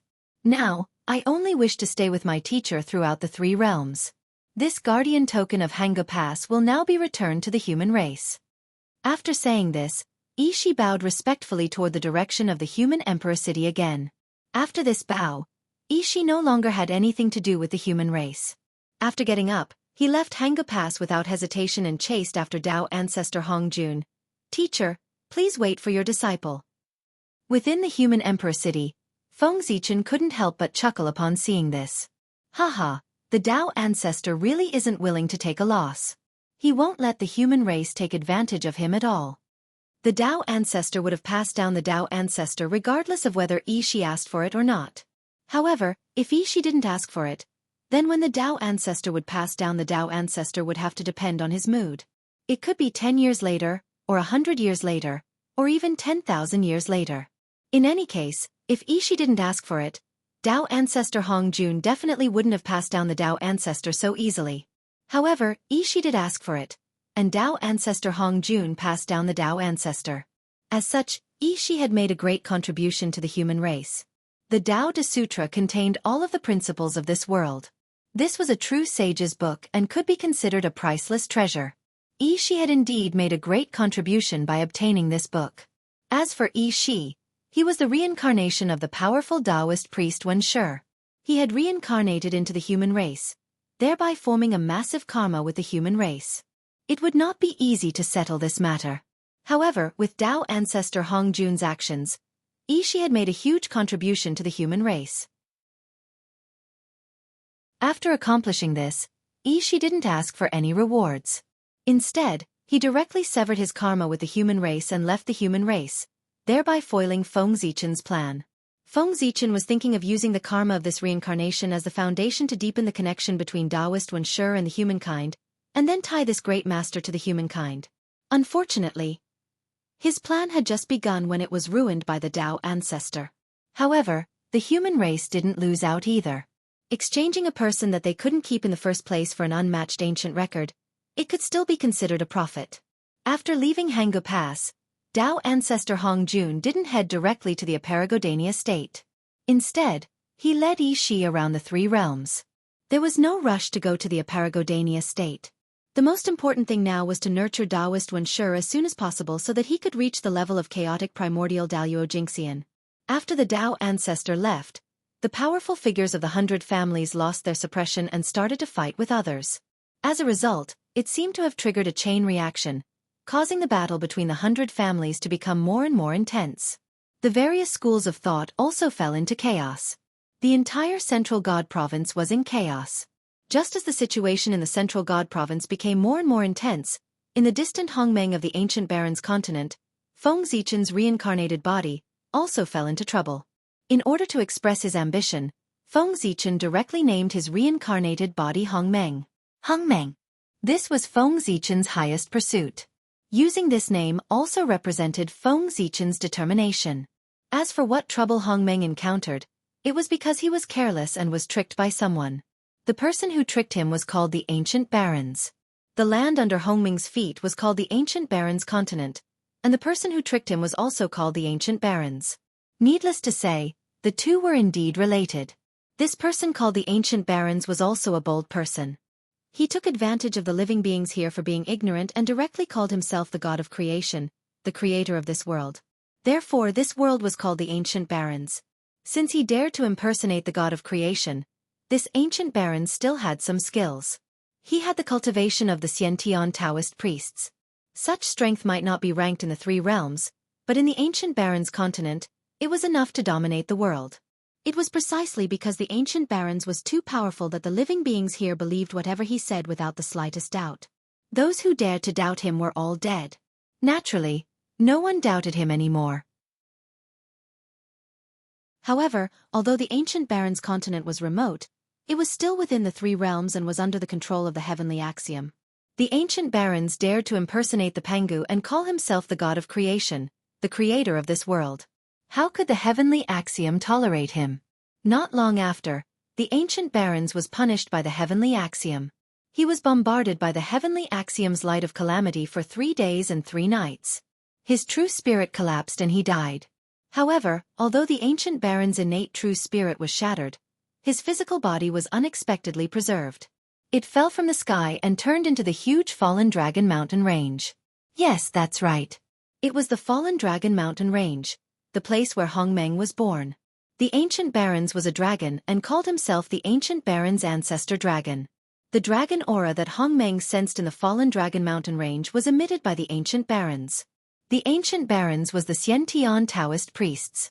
His physical body was the Xiantian celestial demon body. Even the heavenly axiom's light of calamity couldn't break his body. He had already reached the immortal realm. Time naturally couldn't erode his body. After the Ancient Barons died, his body turned into the Fallen Dragon Mountain Range. This was a secret among secrets in the Ancient Baron's mainland. Few people in the world knew about it, let alone Hongmeng. He had just arrived here. How could he know such a secret? He only knew that there was a treasure under the Fallen Dragon Mountain Range. It was a Taoist priest's level dragon corpse. If he could refine it, he would definitely be one step closer to the Xiantian Taoist priest's level. Therefore, Hongmeng, whose strength had reached the half-step Taoist priest's level, rushed to the underground of the Fallen Dragon Mountain Range excitedly. He wanted to dig out the Taoist priest's level dragon corpse. However, he didn't expect that after Hongmeng arrived at the underground, what awaited him wasn't a cold corpse, but a chaos demon god that was about to be resurrected. Amazing! The Ancient Barons was the incarnation of the Ancient Barons, one of the 3,000 chaos demon gods. No wonder he had the guts to impersonate Pangu. He even wanted to kill Pangu, let alone impersonate Pangu. The Ancient Barons was about to be resurrected. What he lacked the most was high-quality power. Then, Hongmeng, who was full of Hongmeng's aura, rushed over excitedly and took the initiative to deliver himself to the Ancient Barons. Since he had taken the initiative to deliver himself to the Ancient Barons wouldn't hesitate. He immediately grabbed Hongmeng and wanted to devour him so that he could be resurrected completely. Hongmeng's incarnation was Feng Zichen's Taoist body. It was extremely important and couldn't be lost. Hongmeng naturally wouldn't allow himself to be devoured by the chaos demon god. He immediately resisted with all his might. Fortunately, the Ancient Barons hadn't been completely resurrected. Although he was stronger than Hongmeng, he wasn't much stronger. He couldn't take down Hongmeng in a short time. In addition, Hongmeng had a helper. The Ancient Barons had a harder time dealing with him. Hongmeng's helper was Di Jun. This time, Hongmeng wasn't the only one who took the initiative to deliver himself to the Ancient Barons. Di Jun was also the unlucky one. He also knew that there were precious treasures under the Fallen Dragon Mountain Range. Therefore, he came here to try his luck. Then, just like Hongmeng, He became the ancient baron's hunting target. With Di Jun as his helper, Feng Zichen had a much easier time dealing with the ancient barons. Those who knew would think that he was in deep danger. Those who didn't know would think that he was here to sightsee. With his original body as his backing, Feng Zichen naturally wasn't afraid of the ancient barons. It could even be said that if he wanted to, he could easily kill the ancient barons in front of him. However, just like he had his original body, so did the ancient barons. Moreover, the ancient baron's original body was stronger than Feng Zichen's original body. This was because the ancient baron's original body wasn't a member of the group of crippled chaos demon gods in the realm C. His original body came from the outer realm chaos. He was the greatest threat in the eldritch world. He was one of the chaos demon gods that Pangu hadn't killed. What was a big fish? This was a big fish that Feng Zichen couldn't afford to offend. This was the eldritch world. Most of the ancient baron's power couldn't reach here. If it was the outer realm chaos, even Feng Zichen's original body and all of his incarnations wouldn't be enough to kill the ancient barons. It was precisely because he was afraid of the ancient baron's original body that Feng Zichen didn't summon his original body immediately. Instead, he relied on the power of his incarnation to fight the ancient baron's incarnation. After discovering the ancient baron's true identity, Feng Zichen had already made up his mind. Unless it was absolutely necessary, he definitely wouldn't use his incarnation. On the other side, Di Jun didn't ask Tai Yi for help. He also recognized the ancient baron's identity. After all, when Di Jun hadn't reached Dao, a chaos demon god had once attacked the eldritch world from afar. Di Jun remembered the appearance of that chaos demon god. It was exactly the same as the demon god that was about to eat him. These two old schemers were both curious about the ancient baron's purpose for coming here. Therefore, they didn't use their trump cards. Instead, they fought with the ancient barons so as not to alert the ancient barons. As for the ancient barons, they didn't know what he was afraid of. He also didn't use his trump cards. He only relied on the remaining power of his incarnation to fight with Feng Zichen and Di Jun. The more the primordial demonic god behaved like this, the more curious Feng Zichen and Emperor Jun, the two cunning old men, became about his purpose in coming here, and became more difficult to deal with. The ancient baron's continent was located outside the 5 major continents. It was a nameless island located in an extremely remote area on the boundless ocean.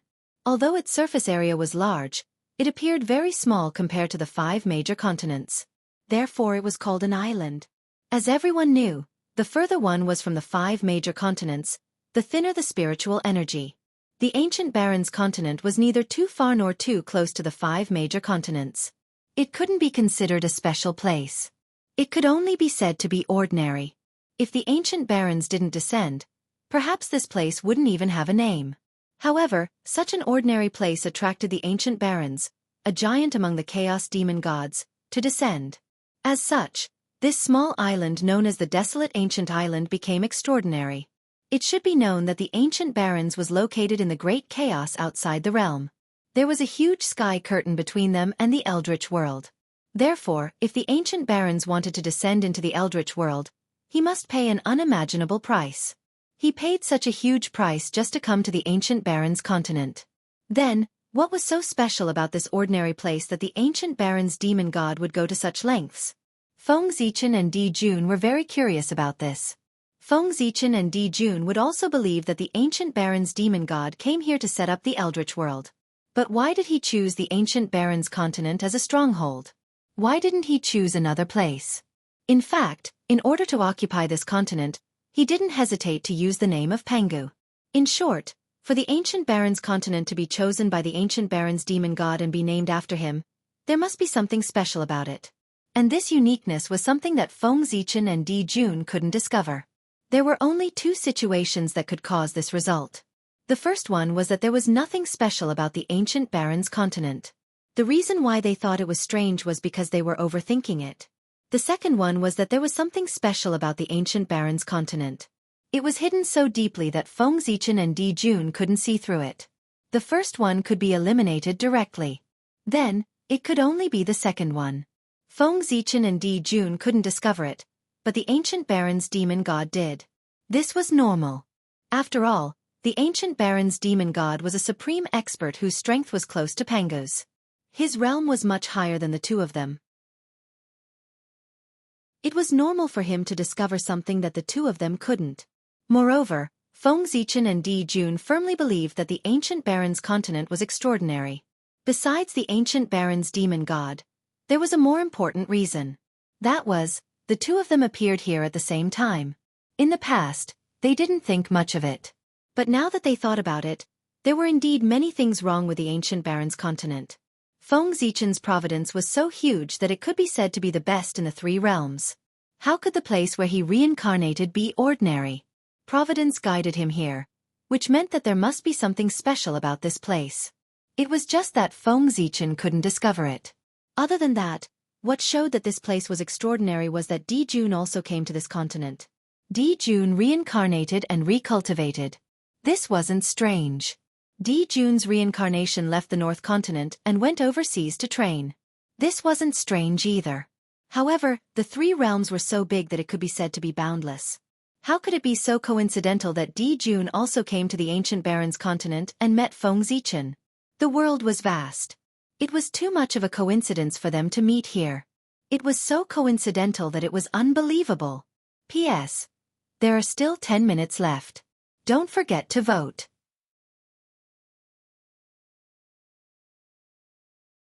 Chapter 885. If Feng Zichen was the only one here, it could be considered a coincidence. However, if Di Jun was here as well, it could not be a coincidence. There must be something hidden here. Otherwise, it would not have attracted two supreme beings of heaven and earth at the same time. How could there be so many coincidences in this world? It was all destined. Roar! The primordial fiend celestial seemed to be annoyed. He roared into the sky and his strength doubled. The majestic dragon energy was like the sea, sweeping toward Feng Zichen and Di Jun. Break! Feng Zichen reacted quickly. He stabbed the Hongmeng sword into the ground and formed a majestic sword seal around him to protect himself from the dragon energy. On the other side, Emperor Jun did not want to be outdone. A grand sun appeared outside his body, giving birth to endless mysteries. It was as if it could withstand all kinds of attacks and resist the surging dragon qi. Feng Zichen and Di Jun were like two nails in the mighty dragon energy. They were nailed to the ground, and no matter how the dragon energy washed over them, they could not be shaken at all. Die! Unfortunately, good things did not last long. The primordial fiend celestial's corpse suddenly moved. He waved his huge dragon wings and flapped them toward Feng Zichen and Di Jun. Danger! The moment the primordial fiend celestial flapped his dragon wings, Feng Zichen was alerted. Then, he saw the wind and lightning between heaven and earth appear, surging towards him like they were covering the sky and earth. The primordial fiend celestial had 9 horns and 9 claws. He had a pair of wings, and when he flapped his wings, he had the power to control wind and thunder. Open! Knowing that the primordial fiend celestial was really angry and had started to use his trump card, Feng Zichen did not dare to hesitate. He immediately pulled out the divine sword that was stabbed into the ground and swung it. Whoosh! Dazzling sword light burst forth. It was boundless and evolved into the laws of heaven and earth, the sun, the moon, the stars, and the universe. This was the realm of the way of the sword, which was the opposite of the realm of the way of the sword. Compared to Feng Zichen's magnificent sword light, Di Jun's divine ability appeared to be more simple and unadorned. It was an ordinary golden Dao seal, but when it was struck out with a dazzling golden light, it had the power to incinerate everything. 2 lowly worms dare to covet my physical body? You deserve to die! Amidst the furious roars, the mystic ability that Feng Zichen and Di Jun had placed their hopes on was easily torn apart by the power of wind and thunder. Then, it viciously struck the two of them and sent them flying. As expected of a legendary existence. Just a strand of divine consciousness that has just awakened possesses such unimaginable power. How terrifying! Feng Zichen sighed as he got up from the ground. He wasn't bragging, but in the current situation, if he and Di Jun joined forces, even the real Daluo Taoist priests would have to kneel before them. However, the primordial demon god was just a strand of divine consciousness that had yet to be completely resurrected. His strength was not even 1/10,000th of his peak strength. Even so, he was still able to suppress the two of them. Crackle! Crackle! Feng Zichen had just moved when a series of sparks suddenly erupted from his body. Crackle! Crackle! Crackle! His body, which had just stood up, fell back down again. On the other side, Di Jun was facing a situation similar to Feng Zichen's. In Feng Zichen's body, there was an inextinguishable power of wind and thunder that continued to wreak havoc in his body, making it difficult for him to get up. What a high-level power! Is this the apocalyptic light that the heavenly Tao used to kill the primordial demon god? Who would have thought that after hundreds of thousands of years, not only was the apocalyptic light left in the primordial demon god's body unable to completely extinguish his life force, it was even refined and became a part of his strength. Feng Zichen sighed as he silently circulated the Hongmeng Taoist scripture. Instantly, his body vaporized and turned into a ball of Hongmeng Qi. The power of wind and thunder intertwined within it and flashed with dazzling lightning. All things originated from Hongmeng and returned to Hongmeng. The Hongmeng Qi that Feng Zichen had turned into tumbled in the air for a moment before it refined the power of wind and thunder in his body and returned to human form. Fortunately, this was the primordial wilderness and the heavenly Tao suppressed it. No matter how strong the primordial demon god was, he could not exceed the heavenly Tao. Otherwise, if this power of wind and thunder was the power of the primordial demon god's true body. Unless Feng Zichen directly used the power of Panga to refine it, even if the power of wind and thunder could not kill him, it could still entangle him for tens of thousands of years. The greater the difference in cultivation level, the more the quality of one's magic power would change. For example, the power of the chaos element was far superior to the power of Daluo. The primordial demon god's power of primordial chaos was far superior to the power of the chaos element. This was the natural suppression of a higher power over a lower power. Just as Feng Zichen was breaking free from the influence of the power of wind and thunder, Di Jun used some unknown method to refine the power of wind and thunder. It was also at this time that the primordial demonic god suddenly stopped. He opened his eyes wide and looked at the two of them. Oh, the Tao of Grand Mist and the Tao of Limitless. You two reptiles are quite interesting. The moment the primordial demon god said this, Feng Zichen and Di Jun's eyes flashed as they looked at each other with indescribable expressions. The Tao of Hongmeng was naturally referring to Feng Zichen. The Tao of Wuji was referring to Di Jun. What was Wuji? It was chaos. Before all things were born, they were in a state of chaos. This state of chaos was called Wuji. Looking at Di Jun, Feng Zichen's face remained expressionless, but his heart was filled with shock. As expected of the primordial chaos first celestial emperor, his talent was indeed terrifying. He had managed to break free from the influence of the innate Tai Yang Dao without anyone noticing. With the Tai Yang Dao, he had transcended it and embarked on the Dao of Tai Yang Limitless Sunday. This meant that Di Jun was no longer affected by the Tai Yang star. He had truly transcended the heavens and earth and found his own path. At this moment, the primordial demon god's voice boomed again. However, it is also because of your extraordinary abilities that I am able to completely revive myself after eating you. As he spoke, the primordial demon god opened his mouth and sucked, intending to swallow Feng Zichen and Di Jun into his stomach. In response, the two of them naturally resisted with all their might. Even though they were confident that they would not die after entering the primordial demon god's stomach, they still did so. After all, their identities were different now. If news of them being swallowed into someone else's stomach were to spread, the two of them would not be able to show their faces anymore. Furthermore, how dirty would it be to be swallowed into someone else's stomach? Brother, I don't believe that you came here unprepared. Since we're already at this juncture, there's no need to hold back anymore. Use whatever you have to use. Feng Zichen shouted at Di Jun as he resisted the suction force. In response, Di Jun also shouted, Brother, I don't believe that you came here unprepared either. Since that's the case, why don't you show it to the poor Wei and let her see what you're capable of? P.S. Starting to wrap up and fill in the holes. It's a little hard to write.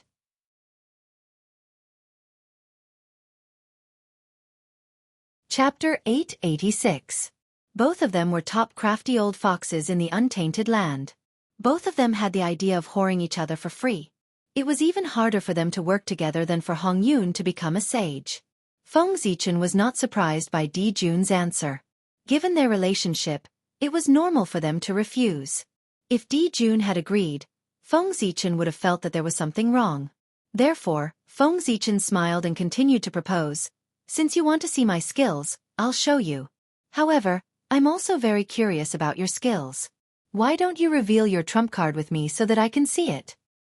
Hearing this, Jun's eyes flickered for a moment, and he replied, Since it's your request, how can I, the poor Wei, refuse?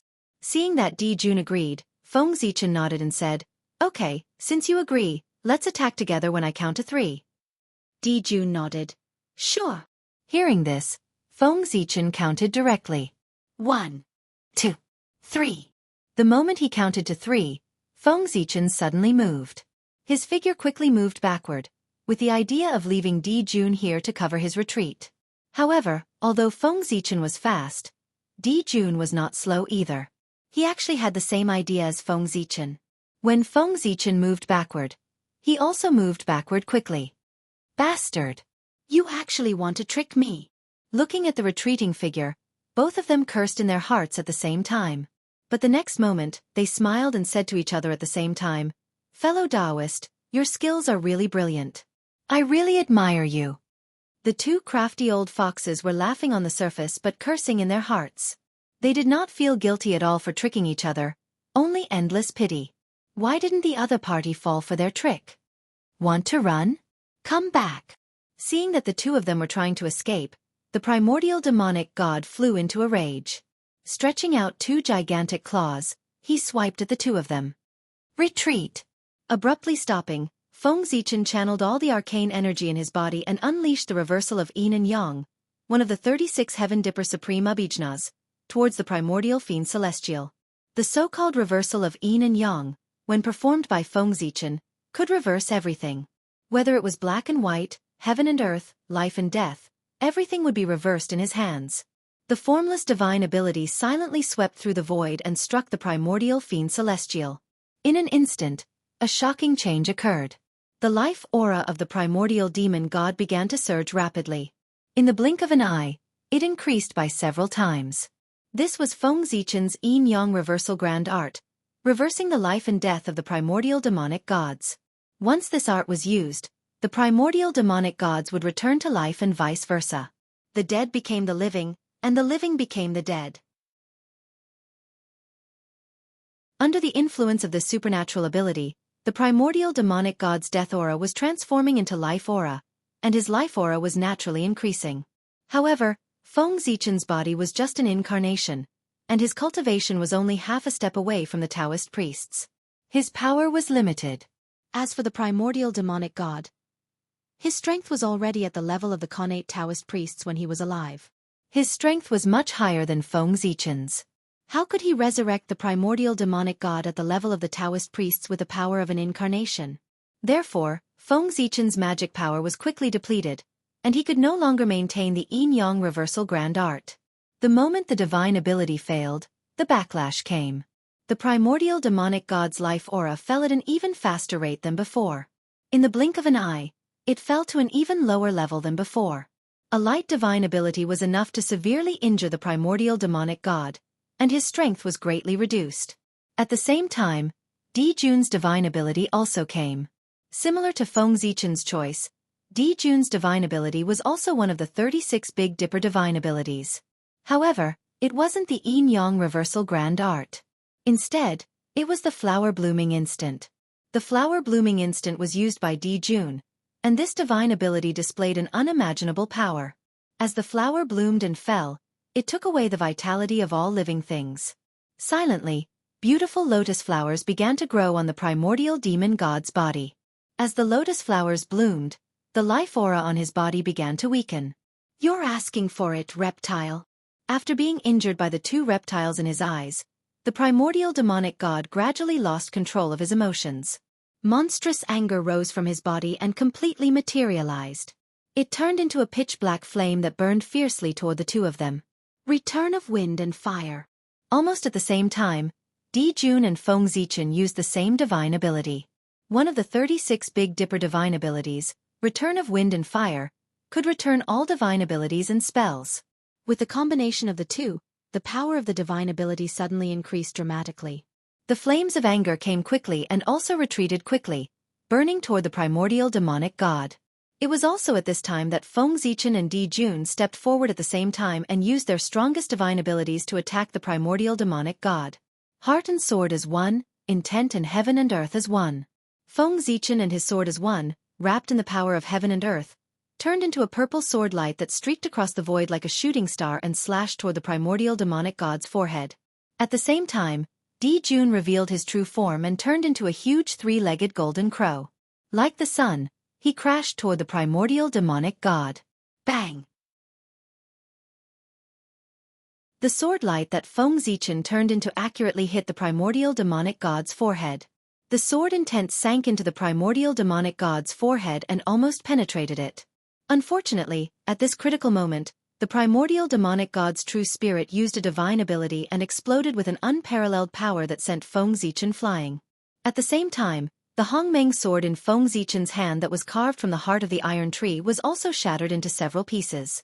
When Feng Zichen first came to the ancient Baron's continent, he used an iron tree to refine his body. Later on, as his cultivation grew stronger day by day, he accidentally broke the iron tree. Perhaps because he felt that the iron tree was fated with him, Feng Zichen used the core of the iron tree to carve a wooden sword, which was the Hongmeng sword in his hand. This wooden sword had been refined by him for many years and had already undergone a qualitative change. It had turned from an ordinary iron tree into an acquired treasure, and showed signs of evolving into an innate spiritual treasure. The Qi of Hongmeng was just that extraordinary. It had the ability to turn stone into gold and turn ordinary objects into innate objects. It was beyond the comprehension of ordinary people. Screech! Di Jun suddenly screeched. The 9 heavens appeared behind him and intertwined with all kinds of visions. There were celestial palaces, gods, and demons. It was a glorious era. Then, the 9 heavens shattered, the celestial palaces collapsed, and gods and demons fell one after another. The curtain fell on a glorious era. Vast and boundless power swept toward the primordial demonic god. It was at this moment that Feng Zichen seized the opportunity to put away the fragments of the Hongmeng sword and fled without looking back. He left Di Jun alone to face the primordial demonic god.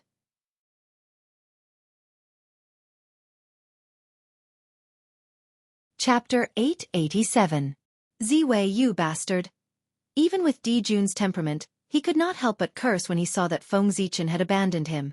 After scolding Luo Yunyang, Di Jun was faced with a real problem. Previously, he and Feng Zichen were no match for the primordial demon god even when they joined forces. They could only barely hold their own. But now, Feng Zichen had abandoned him and left him to deal with the primordial demon god alone. How could he be a match for the overlord of the chaos demon gods? You little bastard! You tricked me. I will not let you off. Knowing that it was not the time to hesitate, Di Jun cursed Feng Zichen again and finally used his trump card.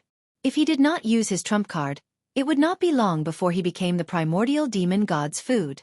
Not long after Feng Zichen left the underground, he felt that the entire fallen Dragon Mountain range suddenly shook violently as if there was a major earthquake. Many mountains collapsed and countless rocks were thrown into the air. The ground cracked and huge fissures appeared one after another. There were also places where the ground caved in. Large patches of trees and beasts sank into the ground. Such a commotion naturally alarmed the beasts that lived in the fallen Dragon Mountain range. They howled in horror and then ran out of the fallen Dragon Mountain range recklessly. An unprecedented beast tide broke out. After Feng Zichen left the underground, he found a random place to hide and stared at the ground, waiting for Di Jun to appear. Needless to say, the sudden change in the fallen Dragon Mountain range must have something to do with Di Jun. He must have used his trump card and intended to fight the primordial demon god to the death. If there were no accidents, this battle would definitely end with Di Jun's defeat and his escape. It wasn't that Di Jun didn't have enough trump cards, but Feng Zichen was outside. Di Jun definitely wouldn't reveal all his trump cards. If Di Jun used all his trump cards and fought the primordial fiend Celestial until both sides suffered heavy losses, wouldn't that give Feng Zichen an opportunity to take advantage of the situation? With Di Jun's intelligence, how could he do such an unwise thing? He would rather destroy this opportunity than give it to Feng Zichen. If I can't have it, I'd rather destroy it than let anyone else have it. There was no doubt that Di Jun was the same as Feng Zichen. They were both people with such personalities. Therefore, Feng Zichen was certain that Di Jun would not fight to the death with the primordial demonic god. Instead, he would reveal some of his trump cards to fight for a chance to escape. It was because of this idea that Feng Zichen had set up an ambush here after leaving the underground. He wanted to wait for Di Jun to come out so that he could give him a good beating. Even if Di Jun used his trump cards, it was impossible for him to come out unscathed against the primordial demon god. His condition would definitely be affected. And this was Feng Zichen's opportunity. He didn't want to kill Di Jun. He only wanted to make him temporarily lose his ability to fight so that he wouldn't be able to participate in this operation against the primordial demon god. After all, he couldn't leave Di Jun alive. If Di Jun was in perfect condition, even if Feng Zichen had the confidence to deal with the primordial demon god, he wouldn't dare to make a move. Just as Di Jun was worried that Feng Zichen would take advantage of the situation, Feng Zichen was also worried that Di Jun would come and take advantage of the situation after he killed the primordial demon god. It could be said that as long as Di Jun was still alive, Feng Zichen wouldn't dare to make a move against the primordial demon god. Therefore, Feng Zichen decided to take advantage of this rare opportunity to cripple Di Jun. Feng Zichen didn't have to wait for long. After a violent tremor, a small part of the fallen Dragon Mountain range suddenly collapsed. And amidst the rubble, a great sun slowly rose and flew into the distance. Seeing this, Feng Zichen moved. A wisp of Hongmeng energy rushed out of his body and turned into an avatar that chased after the great sun. Meanwhile, Feng Zichen's original body remained motionless. He focused his attention to the extreme, paying close attention to the surroundings, looking for any signs of movement. At a certain moment, Feng Zichen suddenly moved and pounced into the distance. Found you! The moment he finished speaking, Feng Zichen used his body as a sword and slashed at a spot in the void. And there was an extremely small ray of light. Rumble! The sword chi exploded, shattering the surrounding void. The ray of light was affected and revealed its true body. It was Di Jun. Just as Feng Zichen had guessed, Di Jun was clearly not in good condition. Blood was flowing from the corner of his mouth and his aura was much weaker. It was difficult to compare him to his peak state. Kill! Before Feng Zichen could make a move, Di Jun, who was not in good condition, had already charged forward. The great sun limitless path appeared on his body and pulled everything around him into the limitless state, turning it into a mass of chaotic matter. Feng Zichen, on the other hand, was operating the Hongmeng path with all his strength, returning everything to Hongmeng. Even the chaotic and limitless matter could not escape the assimilation of Hongmeng, and gradually became a part of Hongmeng's qi. The battle lasted for about the time it took for an incense stick to burn. In the end, Di Jun's great sun limitless path was no match for Feng Zichen's path of Hongmeng. His body was torn apart and turned into innate qi that dissipated. Ha ha! Brother Ziwei, you fell into my trap. Before he died, Di Jun laughed loudly. This body was actually his incarnation. The great sun that had just escaped was his true body. Di Jun knew that after Feng Zichen left, he would definitely ambush him outside. There was no reason for it. If it were him, he would have done the same. Therefore, he knew that he could not leave the underground and return to the surface without any precautions. Otherwise, what awaited him would be Feng Zichen's thunderous attack. However, Di Jun thought about it for a long time and could not come up with a good idea. In the end, he decided to take a risk. He would leave with his true body disguised as his incarnation, and his incarnation would leave after his true body to mislead Feng Zichen. Di Jun originally had an attitude of giving it a try.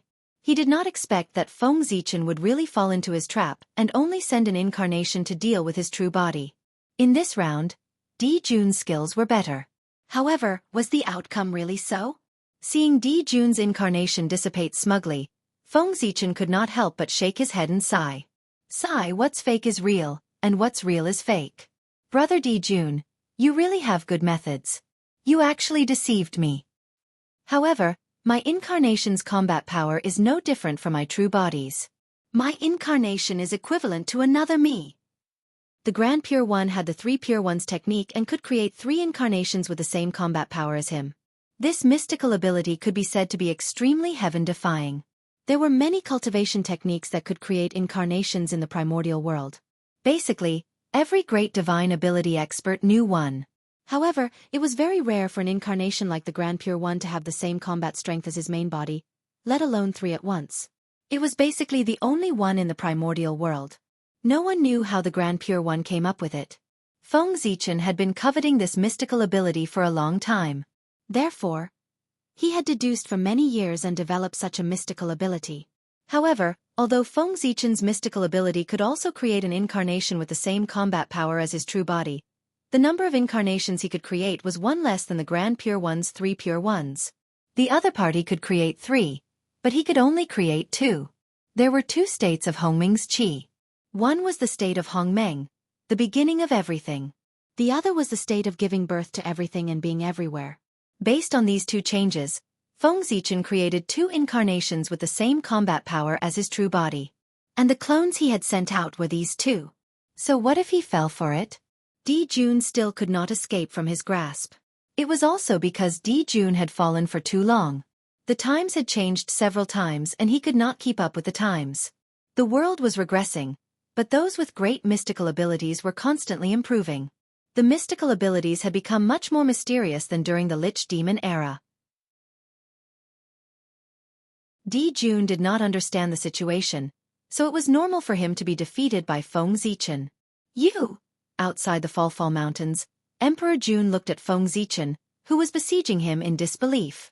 At this moment, Feng Zichen's strength was 30% stronger than when he faced the primordial fiend Celestial. This meant that he did not use his full strength at that time. Feng Zichen was cautious by nature and never revealed his full strength in front of others. He would always keep a trump card for emergencies. Those who had seen Feng Zichen's full strength were all dead. When he fought with the primordial fiend Celestial, Di Jun was beside him. How could Feng Zichen use his full strength? At this moment, in order to deal with Di Jun, he used his full strength. Feng Zichen, who used his full strength, was stronger than Di Jun. Not to mention, there were 2 Feng Zichen. In addition, Di Jun was not in a good state. Naturally, he was beaten back and fell into a disadvantage. Soon, Di Jun was seriously injured by the 2 Feng Zichen. It was also at this moment that Feng Zichen's original body rushed over after dealing with Di Jun's incarnation. Brother Di Jun, I'm here to send you on your way, Feng Zichen shouted from afar. Di Jun could not defeat 1 Feng Zichen, let alone 3 Feng Zichen. If they really fought, Di Jun felt that Shiha was already waving at him. Ziwei, you're ruthless. Poor Wei lost this round, but don't be too proud. It's a small world, and we'll regret it someday. Poor Wei will not lose the next round. Di Jun was also a decisive person. Seeing that the situation was not good for him, he did not hesitate and directly killed himself and gave up on this body. This body was, of course, not Di Jun's original body. It was the reincarnation that he had high hopes for. Although it was a pity to give it up now, after all, it was not easy to cultivate to the level of the half-step Taoist priests. But if he gave it up now, he could protect his innate true spirit and would not fall into the hands of Feng Zichen. In this way, it was not too much of a pity. After all, it was just an incarnation. Even if it was a reincarnation, it was not as important as his own innate true spirit. Good fellow, this Di Jun is also a ruthless person. Feng Zichen couldn't help but click his tongue as he looked at Di Jun's incarnation that was transforming into the Tao in front of him and returning to the world. What was decisive? This was it. In order not to leave anything behind for Feng Zichen, Di Jun chose to transform into the Tao and return to the world. In this way, all of his things returned to the world, leaving nothing behind for Feng Zichen. However, Feng Zichen did not care about Di Jun's things.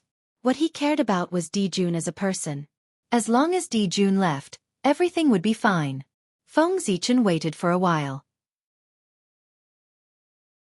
After confirming that Di Jun had completely returned to the world, he carefully searched the ancient Baron's continent several times. He only felt relieved when he could not find any traces of Di Jun. With Di Jun gone, the following matters were much simpler. Feng Zichen could also deal with the primordial demon god with peace of mind.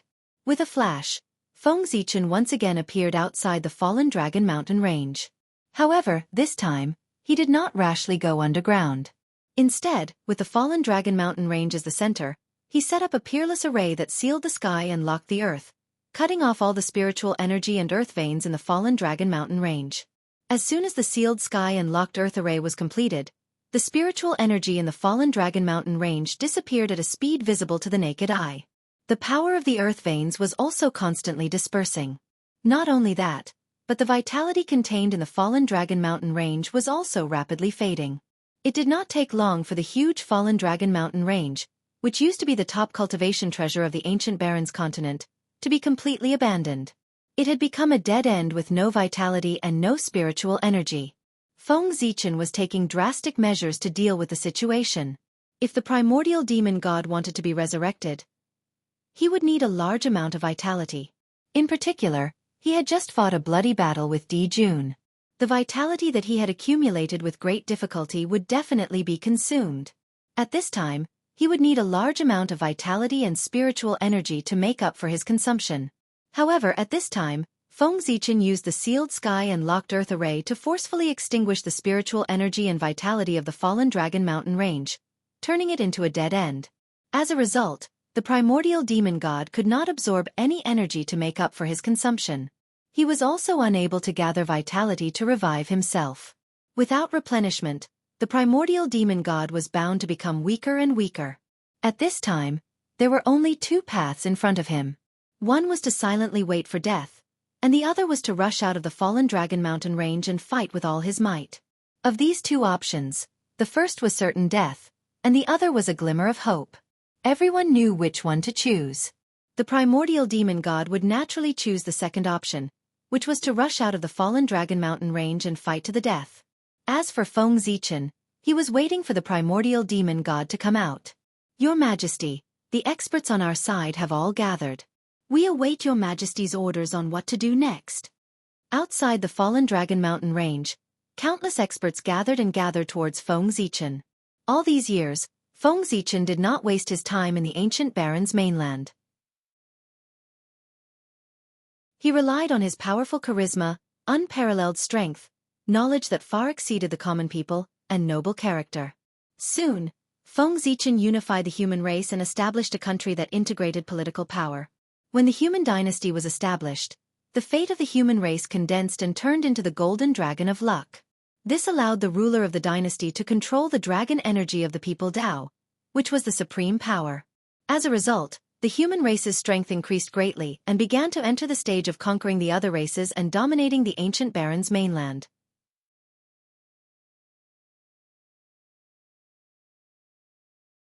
Chapter 888. If it weren't for Di Jun's interference, Feng Zichen would have unified the ancient Baron's mainland long ago. He would have absorbed the fate energy of this land and obtained power comparable to the innate Taoist priests. Unfortunately, just as Feng Zichen consolidated the forces of the human race, Di Jun had already become the ruler of the demon race. After that, the human race attacked the myriad races in an attempt to seize the right to rule the ancient Baron's mainland. Di Jun led the myriad races' experts to resist desperately, giving Feng Zichen a hard time. However, things were good now. Di Jun was forced to die by Feng Zichen. The fate energy that belonged to him was now slowly transferring to Feng Zichen. It wouldn't be long before Feng Zichen could absorb the fate energy of the ancient Baron's mainland and obtain power comparable to the innate Taoist priests. By then, the primordial demon god would no longer be a threat. Pass down my order. Draw the power of the ancient Baron's mainland's ley line at all costs and gather it all at the fallen dragon mountain range. Looking at the experts beside him, Feng Zichen ordered. He wanted to use the ley line's power to set up a formation and evolve the projection of Mount Buzhou to kill the primordial demon god. To be honest, the primordial demon god's realm was much higher than Feng Zichen's. It was so high that even if Feng Zichen could destroy the primordial demon god's incarnation, he couldn't be sure if he had really killed him. After all, the primordial demon god's understanding of the great Tao was far higher than Feng Zichen's. Feng Zichen might not be able to see through his methods. However, the primordial demon god had to be killed. For this reason, Feng Zichen thought about it and decided to borrow Pangu's power to kill the primordial demon god. He might not be able to kill the primordial demon god with his strength, but Panga definitely could. It just so happened that Feng Zichen had a divine ability called the Buzhou Dao Seal.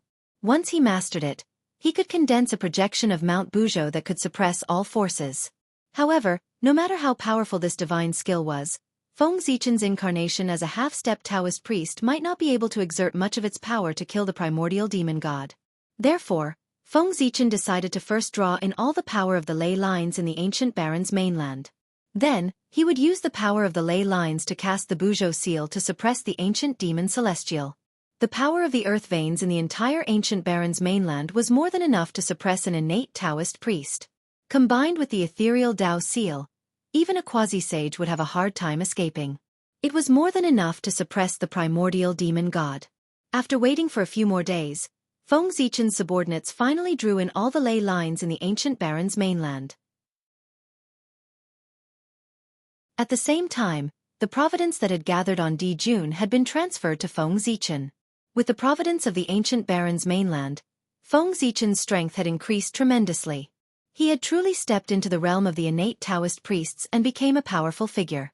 All of you can leave now. Feng Zichen was afraid that these experts would be affected by the battle between him and the primordial demon god if they continued to stay here. Therefore, he asked them to leave first. Then, Feng Zichen's body swayed and transformed into two incarnations. They stayed on the spot to draw in the ley lines and set up the array. His original body went underground again to try to hold the primordial demon god back.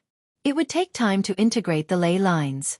During this time, if the primordial demon god sensed that something was wrong and wanted to sneak away, Feng Zichen might not be able to stop him.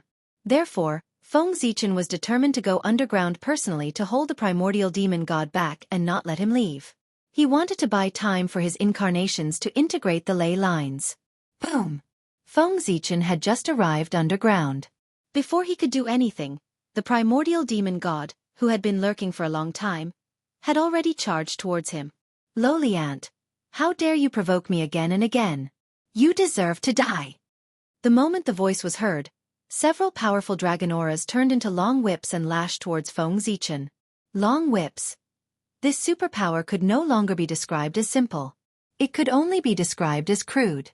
However, such a crude superpower was extremely powerful. Even though Feng Zichen had the strength of the Taoist priests, he did not dare to take it head-on. Is this the strength of the overlord of the chaos demon gods? He's truly achieved the simplicity of the great Tao. It's clearly just an ordinary long whip, but it seems to contain thousands of variations. It feels more dangerous and powerful than any other superpower. Feng Zichen sighed as he dodged the superpower. However, after dodging a few times, the long whip seemed to have locked onto Feng Zichen. No matter how he dodged, he could not escape. Wisps of Hongmeng aura fell and formed a purple Dao bell around Feng Zichen. The long whip struck the Dao bell with a loud clang, but it did not break through Feng Zichen's defense. However, in the next moment, even more whips lashed out, striking the purple Dao bell one after another. Clang, clang, clang. Very soon, tiny cracks appeared on Dao bell's body, and they continued to expand. Seeing this, Feng Zichen made a prompt decision and detonated the purple Dao bell.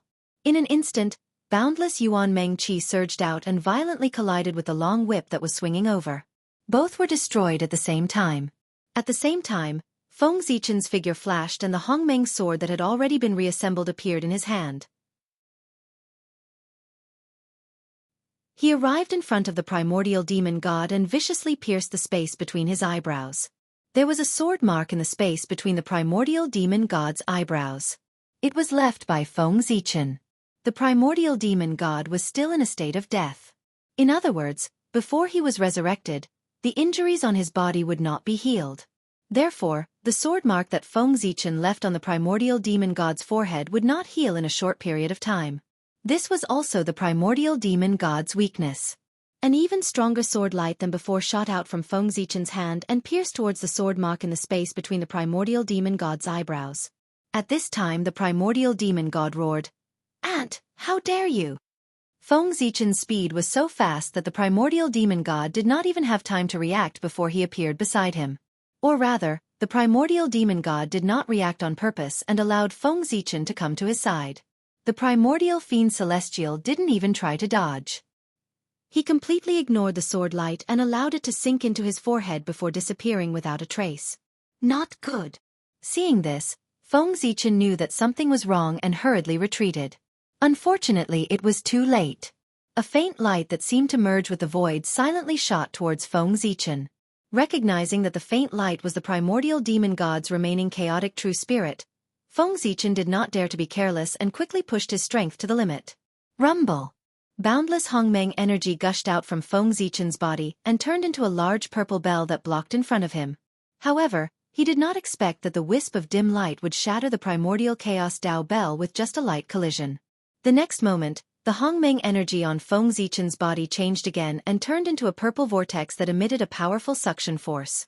It was as if it wanted to assimilate everything and return the world to Hongmeng. This primordial demon god wants to possess me. At this time, Feng Zichen also realized that the primordial demon god wanted to possess him. Indeed, possessing Feng Zichen was the best choice for the primordial demon god. He had been injured by Di Jun and Feng Zichen, and more than half of the vitality that he had accumulated with great difficulty was destroyed by the two of them. Now the primordial demon god had been hit by Feng Zichen's sword and his last remaining vitality had been completely destroyed. There was no hope for him to be resurrected. Therefore, the primordial demon god's vitality had been destroyed and there was no hope for him to be resurrected. If he wanted to return to this world, possessing Feng Zichen was the best choice. "Ant, merge with me and become a part of me. This will be the greatest honor of your life."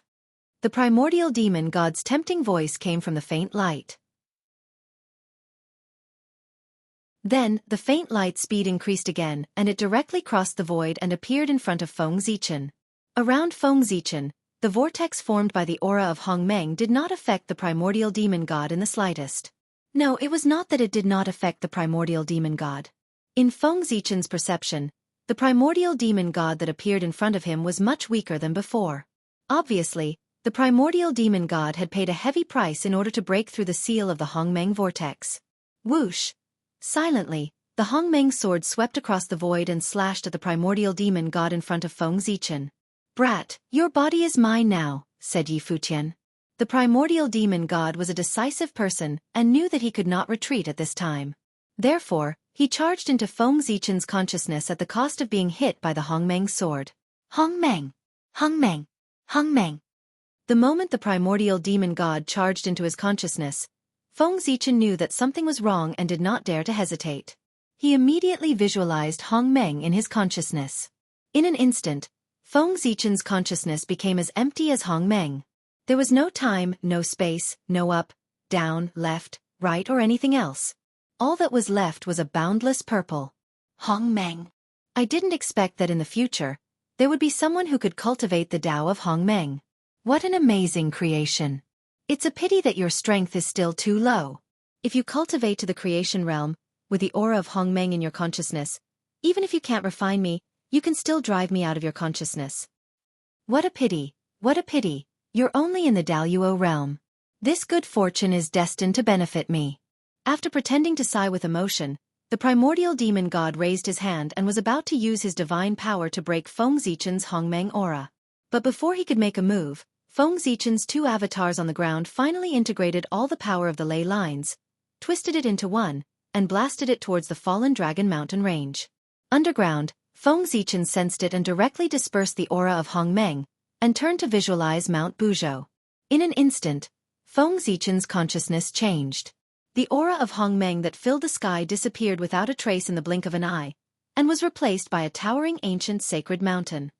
Panga! Mount Buzhou! As Panga's mortal enemy, the primordial demon god recognized Mount Buzhou. Therefore, the moment he saw Mount Buzhou, he said the name of this mountain. Then, a bad premonition came over him. Without thinking, the primordial demon god wanted to retreat and leave Feng Zichen's consciousness. But it was too late.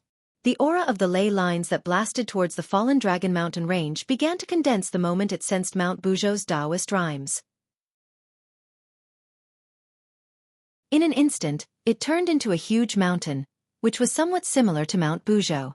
It emitted an aura that suppressed everything and smashed heavily towards the fallen dragon mountain range. Rumble! With a shocking roar, Feng Zichen and the primordial demon god in his consciousness were suppressed by the aura of Mount Buzhou.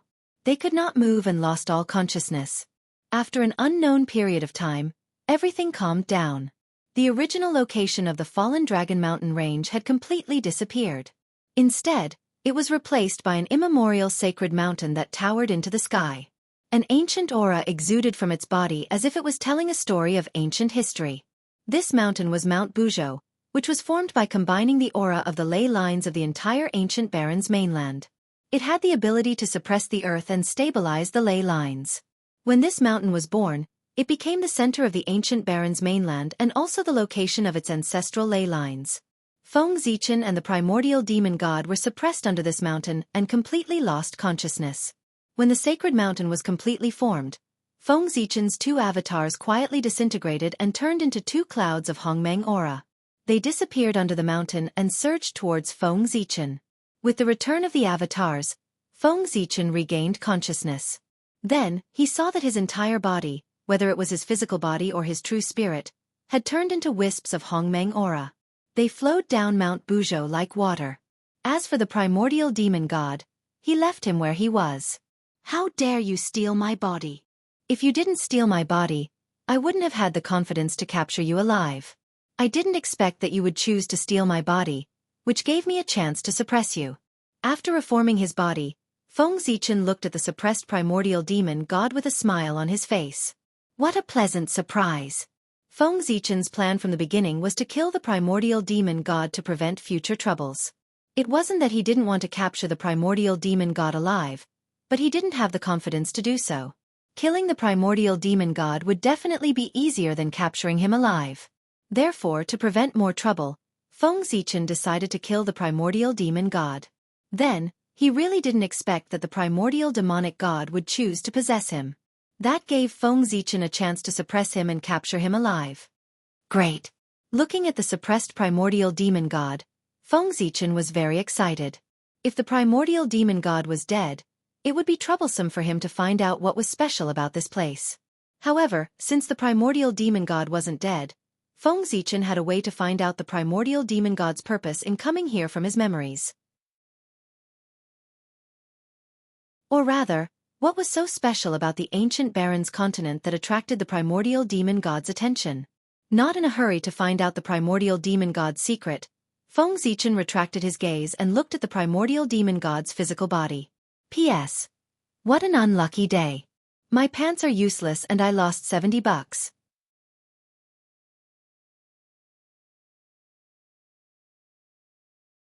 Chapter 889. With the blessing of luck, Feng Zichen's strength was comparable to the Khanate Taoist priests. But in fact, his realm was still that of a half-step Taoist priests. But soon, that would no longer be the case. As long as he refined the body of the primordial demon god, Feng Zichen would be able to prove his Dao and achieve the realm of the Daluo Taoist priests. Thinking of this, Feng Zichen no longer hesitated. Hongmeng Qi surged out from his body and condensed into a giant purple cauldron. It swallowed the primordial demon god's body and slowly refined it. In a flash, 10 years had passed. On this day, the giant purple cauldron in front of Feng Zichen suddenly exploded and turned back into Hongmeng Qi. It flowed back into his body. However, this Hongmeng Qi was stronger than before in terms of quantity and quality. The primordial demon god's body had been assimilated by this Hongmeng Qi, so its quality was better. It became the resource for Feng Zichen to advance to the Khanate Taoist priests. Rumble! As the Hongmeng Qi flowed back, Feng Zichen's aura skyrocketed at a speed visible to the naked eye. It didn't take long for him to break through the boundary of the Dao Lord level and reach the level of the Taoist priests. Because it was a recultivation, Feng Zichen didn't need to transcend the long river of fate. He only needed to reach a certain realm and he could naturally break through. As for the 3 tribulations of Dao affirmation, they didn't exist. Other than Feng Zichen, no one had heard of anyone cultivating the Dao of Hongmeng. Naturally, there was no tribulations of Dao affirmation. Boom! An extremely powerful aura suddenly erupted from Feng Zichen's body. In an instant, it swept across the entire ancient baron's continent. However, before the experts could find the source of this aura, Feng Zichen had already restrained all of his aura and became ordinary again. He had attained the Dao. Just like that, Feng Zichen became a Khanate Taoist priest.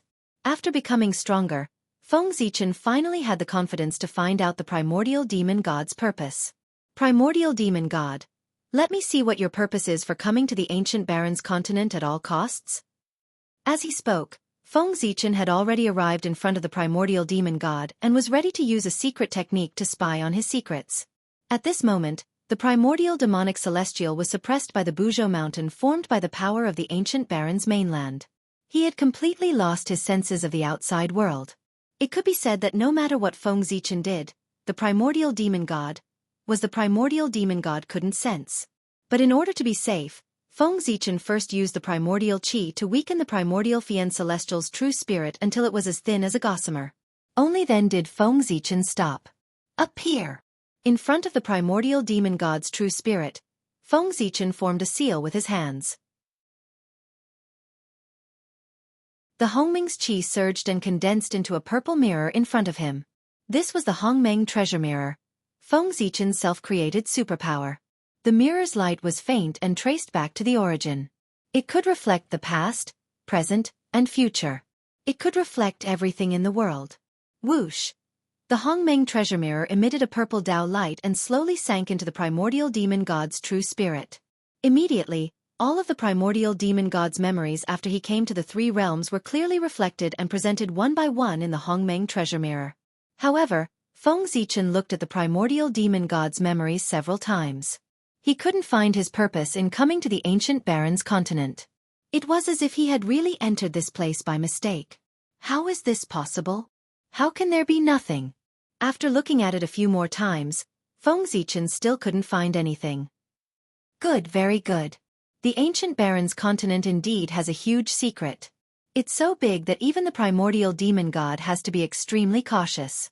He didn't dare to leave behind any memories related to this matter in his mind. Feng Zichen certainly didn't think that the primordial demon god had really entered this place by mistake. In that case, there was indeed no memory related to this matter in his memories. Then, there was only one possibility left. To prevent the secret of the ancient Baron's continent from being leaked, the primordial demon god had personally killed this incarnation. Thus, the incarnation had memories of the ancient Baron's continent's secrets. However, the primordial demon god had suddenly descended into the untainted land and preached in the name of Pangu.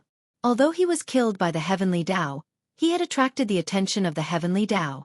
Therefore, the heavenly Dao had secretly used some means to lure Feng Zichen and Di Jun here at the same time. It planned to use the two of them to investigate the primordial demon god's purpose in coming here. That's quite vigilant. Feng Zichen sighed as he retracted his supernatural power. The primordial demon god had his original body in the great chaos outside the realm. Therefore, even if the memory of this incarnation was destroyed, it didn't have any effect. As long as he could get in touch with the original body, he could restore the memory that was destroyed at any time. However, by doing so, he had cut off the possibility of outsiders prying into the secrets of this place from his memory. However, nothing was absolute. Although the primordial demon god was vigilant, Feng Zichen could still peek into some clues from his actions. For example, after reading the memories of the primordial demon god, Feng Zichen knew that the cultivation method of the ancient Baron's continent was actually passed down by the primordial demon god. Therefore, as a chaos demon god, why would the primordial demon god pass down the cultivation method to the untainted land creatures in the ancient Baron's continent? What was his purpose in doing so? Feng Zichen didn't know about this, but this didn't stop him from finishing what the primordial demon god failed to do. The primordial demon god inexplicably passed down the Dao here for no reason. Then, thinking about it carefully, the only thing that could make the primordial demon god do this was probably related to the secrets of this place. Although Feng Zichen didn't know why the primordial demon god did this, he could imitate him and continue to pass down the Dao in the ancient Baron's continent. In the memories of the primordial demon god, he had just passed down the cultivation method. Before it could take root and sprout, it attracted the attention of the heavenly axiom and was killed by the apocalyptic light of calamity. In other words, no matter what the primordial demon god's purpose of passing down the Dao was, he didn't succeed. Now, Feng Zichen was going to do what the primordial demon god had done before. Perhaps he could find the purpose of the primordial demon god. Thinking of this, Feng Zichen didn't hesitate anymore. He first added another seal on the primordial demon god's true spirit before leaving this place.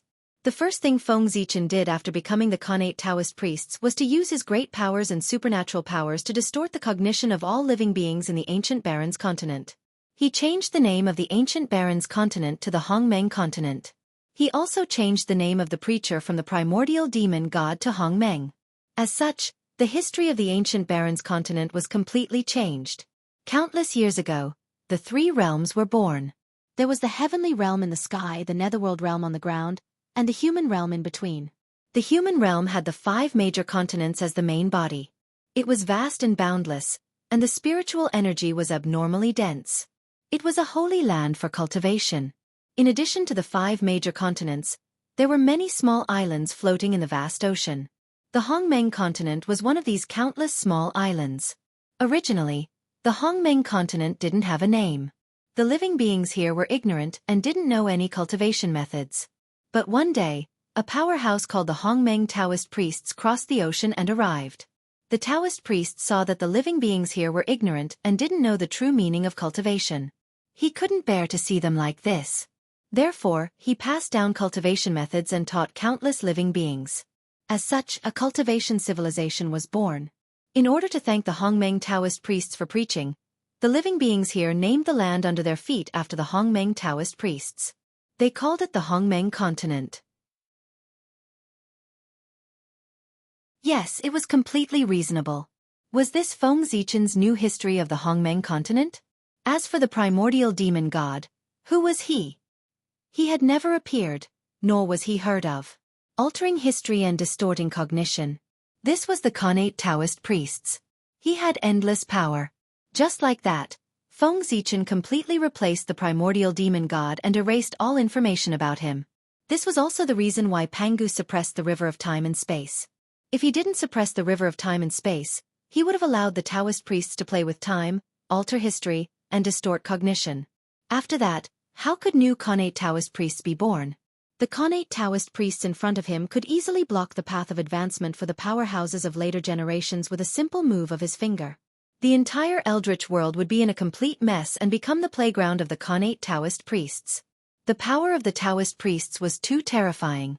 If it wasn't restrained, it would inevitably lead to chaos. After changing the history of the ancient Barons continent, Feng Zichen, the Hongmeng Taoist priests, began to perform his duties. That was to preach. Since it was clearly recorded in the history of the Hongmeng continent that the Hongmeng Taoist priests had preached in the Hongmeng continent, Feng Zichen had to prove this point and preach for the people of the Hongmeng continent. Hongmeng Mountain. It was also Mount Buzhou that suppressed the primordial demon god. Feng Zichen named it Hongmeng Mountain and released the news that he would preach there. Anyone who was fated could listen. When the people of the Hongmeng continent heard this, they were first shocked and then overjoyed. No matter where they were, they all moved and rushed towards Hongmeng Mountain. Time passed. In the blink of an eye, 3,000 years had passed. The Hongmeng continent wasn't too big. 3,000 years was enough for Feng Zichen to spread his Tao to every corner of the continent. As such, Feng Zichen could be considered to have completed what the primordial demon god failed to do. Then, just as Feng Zichen expected, he really felt that something was wrong in the Hongmeng continent. Somewhere in the void of the Hongmeng continent, there seemed to be something hidden. There was an extremely slight fluctuation. If Feng Zichen hadn't completely grasped everything in the Hongmeng continent and caused the fate of this place to change and expose this place, he might not have noticed this slight fluctuation. In fact, this fluctuation only appeared for a short moment. As the fate of the Hongmeng continent calmed down, this fluctuation also disappeared. After that, no matter how Feng Zichen shook the fate of the Hongmeng continent, he couldn't make this slight fluctuation appear again. If he didn't know that he couldn't be wrong, Feng Zichen would have thought that it was just an illusion. After many fruitless experiments, Feng Zichen also confirmed that the secret hidden in the Hongmeng continent should be related to this place. The primordial demon god was also looking for this place. If it was hidden so deeply, what else could it be other than this secret? After understanding all this, Feng Zichen followed the memory in his mind and began to search for the source of the fluctuation.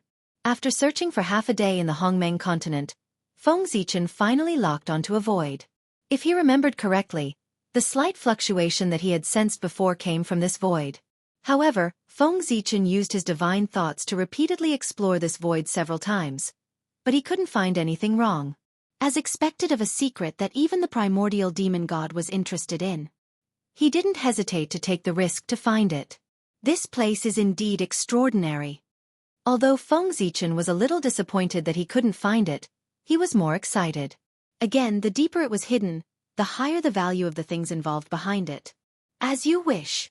After thinking for a while, Feng Zichen suddenly made a move and stirred the void into pieces. Then, his divine thoughts searched for the source of the fluctuation in these spatial cracks one by one. However, the result undoubtedly disappointed Feng Zichen. He searched all the spatial cracks, but he couldn't find anything wrong. Feeling helpless, Feng Zichen released the power in his hands. The magical power that he used was no longer smashing the void into pieces, but completely shattering it into nothingness. However, even so, Feng Zichen still couldn't find anything wrong. Interesting. After standing quietly in front of this void for several months and waiting for it to completely recover, Feng Zichen didn't destroy this void. Instead, he used a secret method to communicate with the Tree of World and attracted one of its roots. Exploring the void was the best in the world. In this aspect, no one in the Untainted Land was more professional than the Tree of World. It could be said that if the Tree of World couldn't find anything wrong with this void, then Feng Zichen should give up as soon as possible. Buzz, buzz, buzz. The roots of the Tree of World quietly poked out of the void and emitted an inexplicable fluctuation, constantly resonating with the void here. Seeing this, Feng Zichen's heart moved. He separated a wisp of divine thoughts and integrated it into the roots of the Tree of World, spreading out with its power. After integrating with the roots of the Tree of World, Feng Zichen instantly had a different experience. Layers of the void unfolded in front of his eyes, extremely mysterious.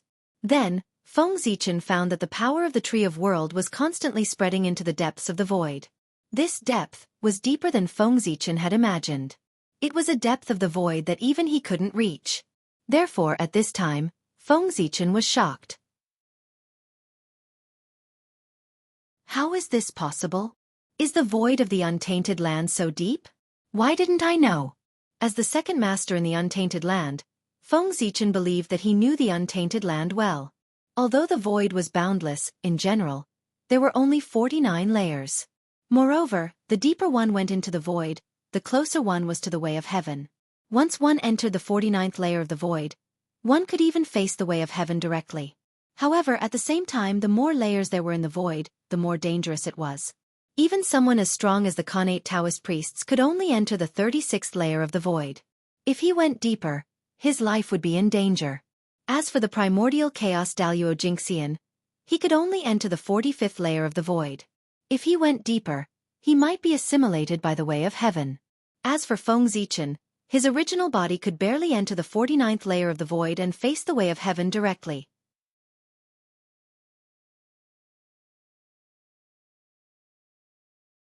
Chapter 890. However, even great Emperor Ziwei could not stay in the 49th void for too long. If he stayed for too long, he would be summoned by the heavenly path and become a part of the heavenly path. The 49th void formed the entirety of the void of the Untainted Land. The so-called three realms had always been in these 49th void. However now, under the guidance of the World Tree's roots, Feng Zichen was constantly going deeper into the void. He had already surpassed the 49th void and arrived at a deeper void. However, how was this possible? There were only 49 voids in the Untainted Land. This was already the limit. One could directly face the heavenly path. How could there be a deeper void than this? No one answered Feng Zichen's question. The roots of the World Tree seemed to have sensed something and continued to go deeper into the void. It was also at this moment that Feng Zichen realized that he might no longer be in the Untainted Land but somewhere else. There were only 49 voids in the Untainted Land. Beyond this level, it could only mean that Feng Zichen had already left the Untainted Land.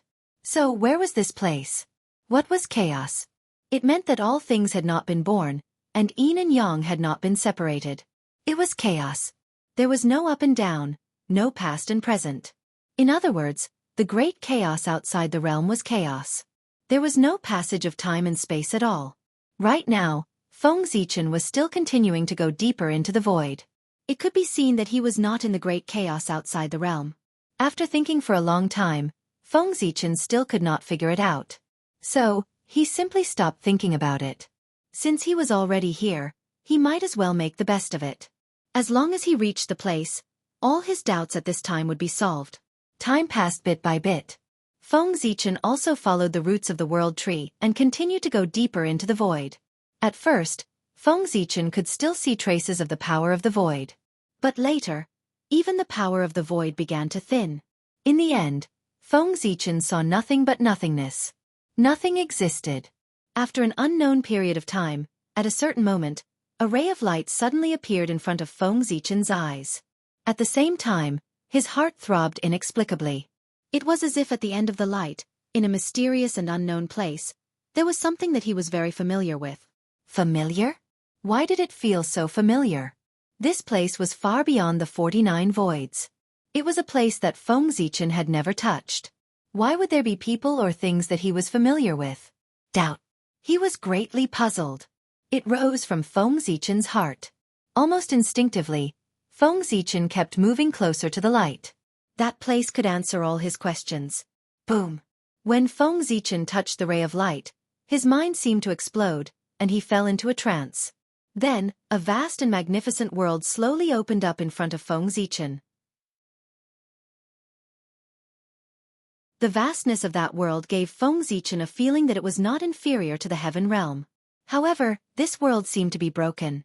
The rules were incomplete, and it was difficult to give birth to the existence of the primordial chaos realm. Moreover, this world was filled with an aura of decay and end. It was as if this world had experienced the end of the world and had reached the end of the world. However, for some unknown reason, this world did not completely go to destruction and was unexpectedly preserved.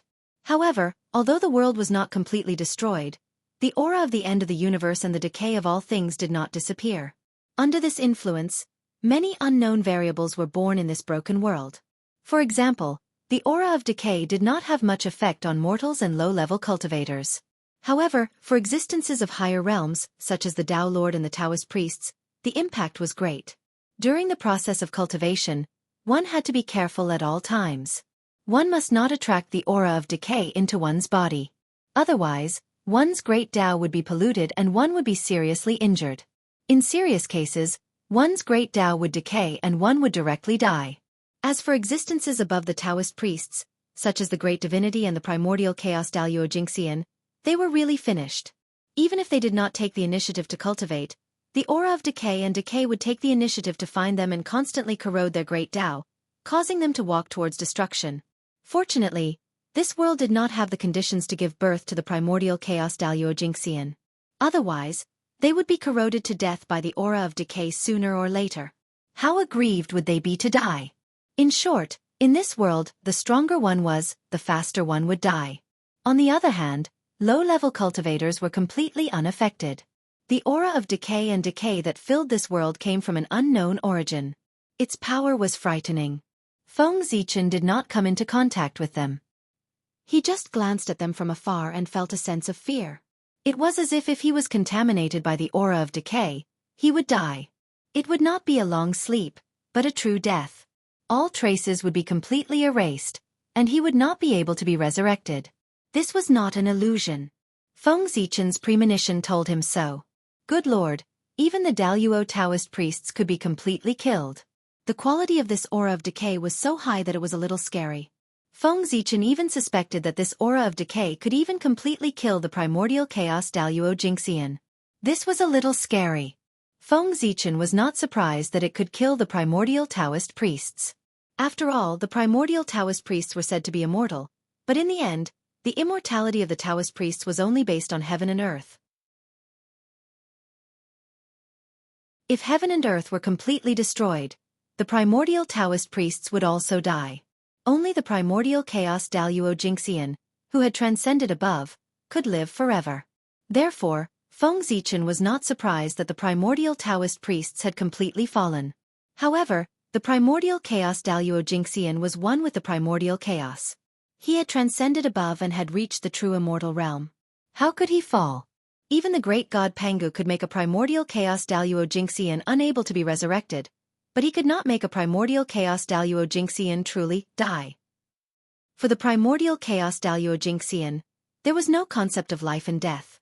The two had long been mixed into one. Since there was no life and death, how could there be death? However, the strange thing was that the aura of decay gave Feng Zichen the feeling that it could make the primordial chaos Daluo Jingxian completely die. It was really strange.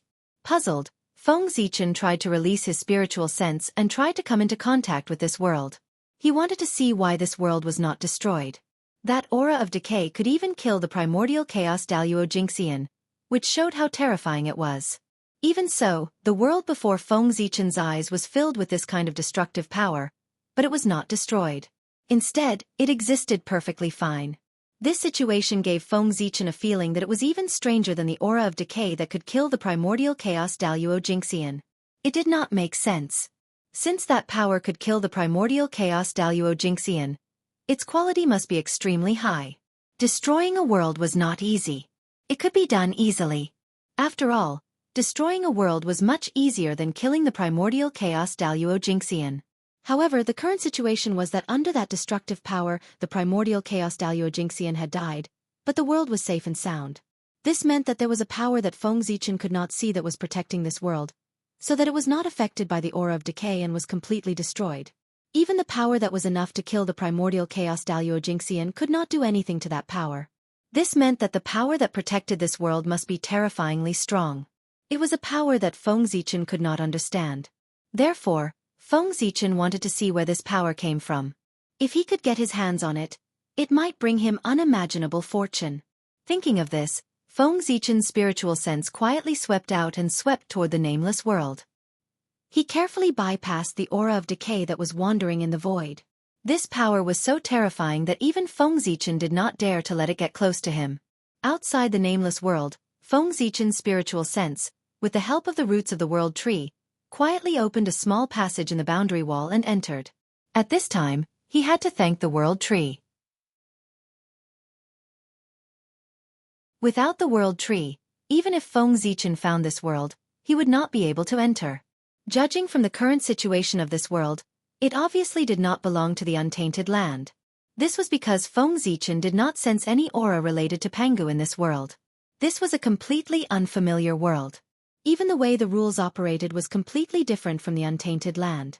Since this world did not belong to the untainted land, Feng Zichen was an outsider to this world. In layman's terms, Feng Zichen from the outside world was an extraterrestrial demon and was not welcomed by this world.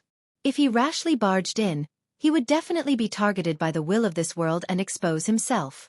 However, with the world tree everything was different. The world tree had the ability to communicate with all worlds. No matter which world it was, it would not have any defenses against it. It could easily enter. Thanks to the world tree, Feng Zichen could also silently sneak into this world. After entering this nameless world, Feng Zichen did not wander around. Instead, he released his spiritual sense and tried to communicate with the rules of this world to learn the basic situation of this place. Asking for directions was something that only low-level cultivators would do. Experts would directly communicate with the heavens and earth to obtain the information they wanted. Using the world tree's disguise, Feng Zichen successfully deceived the rules of this world. He began to search for the information he needed from this world. First, it was the origin of this world. He tried to use his supernatural power to look back on the past of this world. Then, Feng Zichen discovered that he had failed. This world did not have a past. It was completely destroyed by the aura of the end. Feng Zichen looked back and saw the endless tide of destruction. He was so scared that he did not dare to investigate further and quickly retreated.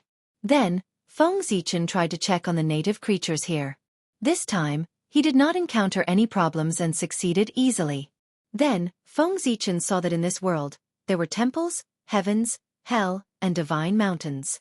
Then, Feng Zichen's expression became strange. Guess what he saw? He actually saw angels, demons, giants, dragons, elves, and a series of races that were both familiar and unfamiliar. Although it was familiar, Feng Zichen had often heard of them in his previous life. Although it was unfamiliar, it was indeed unfamiliar because he had only heard of them but had never really seen them. But at this moment, he really saw them. This world is really strange. It's a bit like the mythical world recorded in the Western legends in my previous life. Looking at these familiar and unfamiliar creatures, Feng Zichen's expression became more and more strange. As a curious person, Feng Zichen was naturally curious about whether creatures like angels and elves really existed. Therefore, for a period of time, Feng Zichen had used his supernatural power to check the world of the primitive world, trying to find traces of such creatures. However, the world had been destroyed several times, and Feng Zichen did not find any elves, dragons, or the like. At that time he still felt strange. Why didn't elves exist in the primitive world, but there were legends of them in the future? Then, as time passed, Feng Zichen saw similar creatures in some worlds in the realm C, which solved the doubts in his heart. It turned out that they were not in the primitive world, but in the realm sea. But now, Feng Zichen actually saw the creatures of Western mythology in a world far away from the primitive world. He could not help but be surprised. Why would these Western creatures appear in this world? Moreover, what was the origin of this world? This world should have nothing to do with the Chaos Demon God. Feng Zichen guessed so. Because, if this world was related to the Chaos Demon God, the Primordial Demon God would not spend so much effort to find this place. The Primordial Demon God was so secretive, which could only mean one thing: the existence of this world was also a secret among the Chaos Demon Gods. He did not want the other Chaos Demon Gods to know about the existence of this world. The Primordial Demon God wanted to swallow the creation of this world alone. But, what was the creation of this world? Feng Zichen guessed that it should be related to the power that protected this world. After all, Feng Zichen had been in this world for a while, and he found that there was nothing else in this world that attracted him except for that mysterious power. A power that could kill a Chaos Daluo Golden Immortal was incomparably terrifying. A power that was stronger than this power was undoubtedly more attractive. The Primordial Demon God should have come for this. Thinking of this, Feng Zichen wished that he could capture the Primordial Demon God and interrogate him. He must know secrets that others did not know, such as the origin of this world, the creation of this world, and so on. Unfortunately, this kind of thing could only be imagined. If he really appeared in front of the Primordial Demon God, it would not be him interrogating the Primordial Demon God, but the Primordial Demon God interrogating him. Putting away all his thoughts, Feng Zichen continued to investigate the news of this world. Since he had already come here, no matter what secrets there were in this world, he would be able to discover them. It was just a matter of time. After looking at the creatures in this world, Feng Zichen began to look at the cultivation system of this world. It was a different system from the primitive world. How should he put it? Whether it was the primitive world or the Chaos Demon God, they all believed that almighty power belonged to themselves. However, this world did the opposite and focused too much on external power. Also, the development of the power of faith in this world was far beyond that of the primitive world. However, as he looked at it, Feng Zichen actually saw a cultivation system that should not exist in this world. P.S. Writing while sick. I really do love this book. I can still work so hard for love.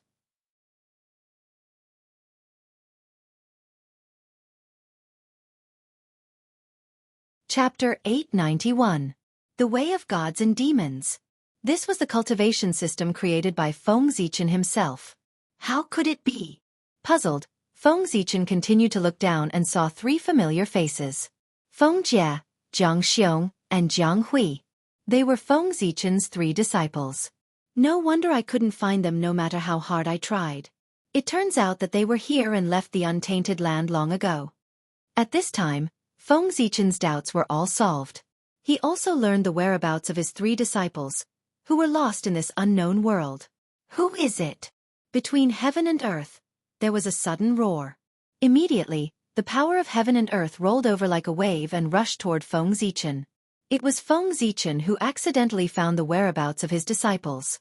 Under the agitation of his emotions, there was a flaw and a part of his aura was leaked, which was noticed by the masters in this world. This power? Feng Zichen was about to fight back, but suddenly he realized that the power was far stronger than he had imagined. It was far beyond the level of the primordial Taoist priests and could almost be compared with the primordial Daluo Jiangxian. How could it be? Feng Zichen was shocked. He had just confirmed that the strongest master in this world could only be the primordial Taoist priests. Once he surpassed this level, there was a risk of death. But why was there a master who could almost be compared with the primordial Daluo Jiangxian in this world? Although he was puzzled, Feng Zichen also knew that it was not the time to seek the answer. Now, he was only a wisp of divine thought, which could barely deal with the primordial Taoist priests. But it was impossible for him to fight a master who could be compared with the primordial Daluo Jiangxian in this state. Feng Zichen's strand of divine thought would be killed in one blow. Thinking of this, Feng Zichen did not hesitate and directly dispersed the divine thought. With the information about this world, he returned to the untainted land and returned to his body with the roots of the tree of world. Rumble! The power of heaven and earth attacked, but it struck empty air. Then, several powerful divine senses appeared, searching this realm back and forth, trying to find some clues. However, in the end, they all undoubtedly failed, unable to find anything.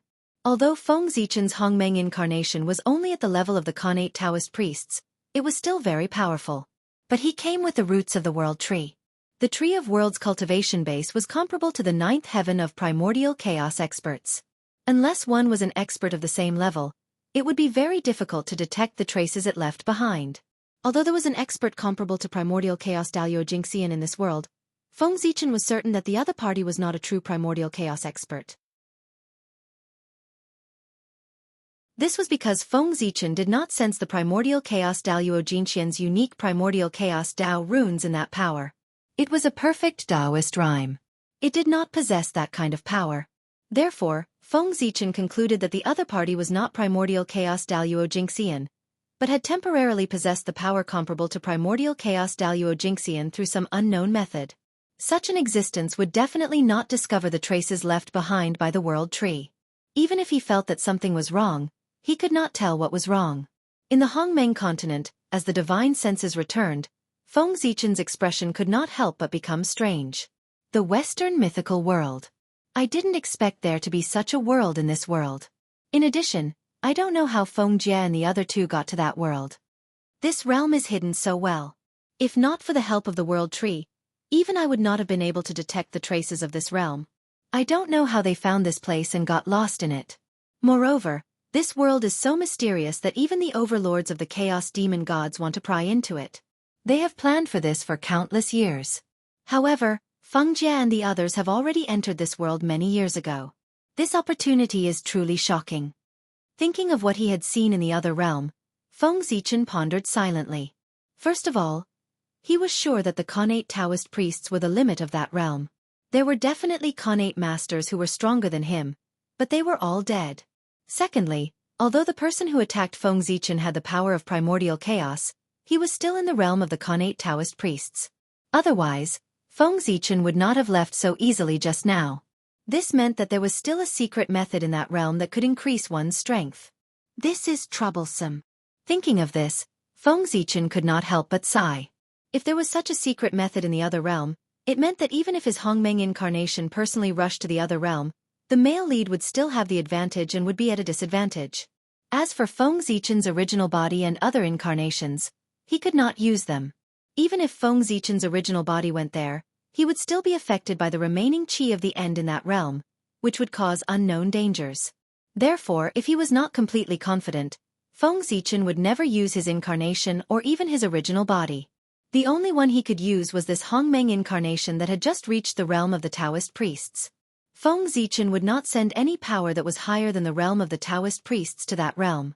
His original body and incarnation that could dominate that realm could not be used. The incarnation that could be used could not dominate that realm. Therefore, Feng Zichen felt that it was troublesome. After thinking about it, Feng Zichen decided to temporarily forget about going to that realm. It would not be too late to go to that realm after increasing his power to the limit of the Taoist priests. With Feng Zichen's original body's realm of the ninth heaven of Hunyuan, even if his incarnation only had the power of the Khanate Taoist priests, it was still not something that ordinary sage to be could contend against. With such power, it was more than enough to dominate the other realm, but it was more than enough to protect himself. Thinking of this, Feng Zichen suddenly took action. It was difficult for others to increase their strength, but it was not difficult for Feng Zichen. Right now, he had something important to do. Once he succeeded, he would definitely be supported by the heavenly way, and his cultivation realm would skyrocket. What Feng Zichen wanted to do was to transform the islands into realms. What was the meaning of transforming the islands into realms? It was to transform the countless islands floating on the sea outside the 5 continents into realms.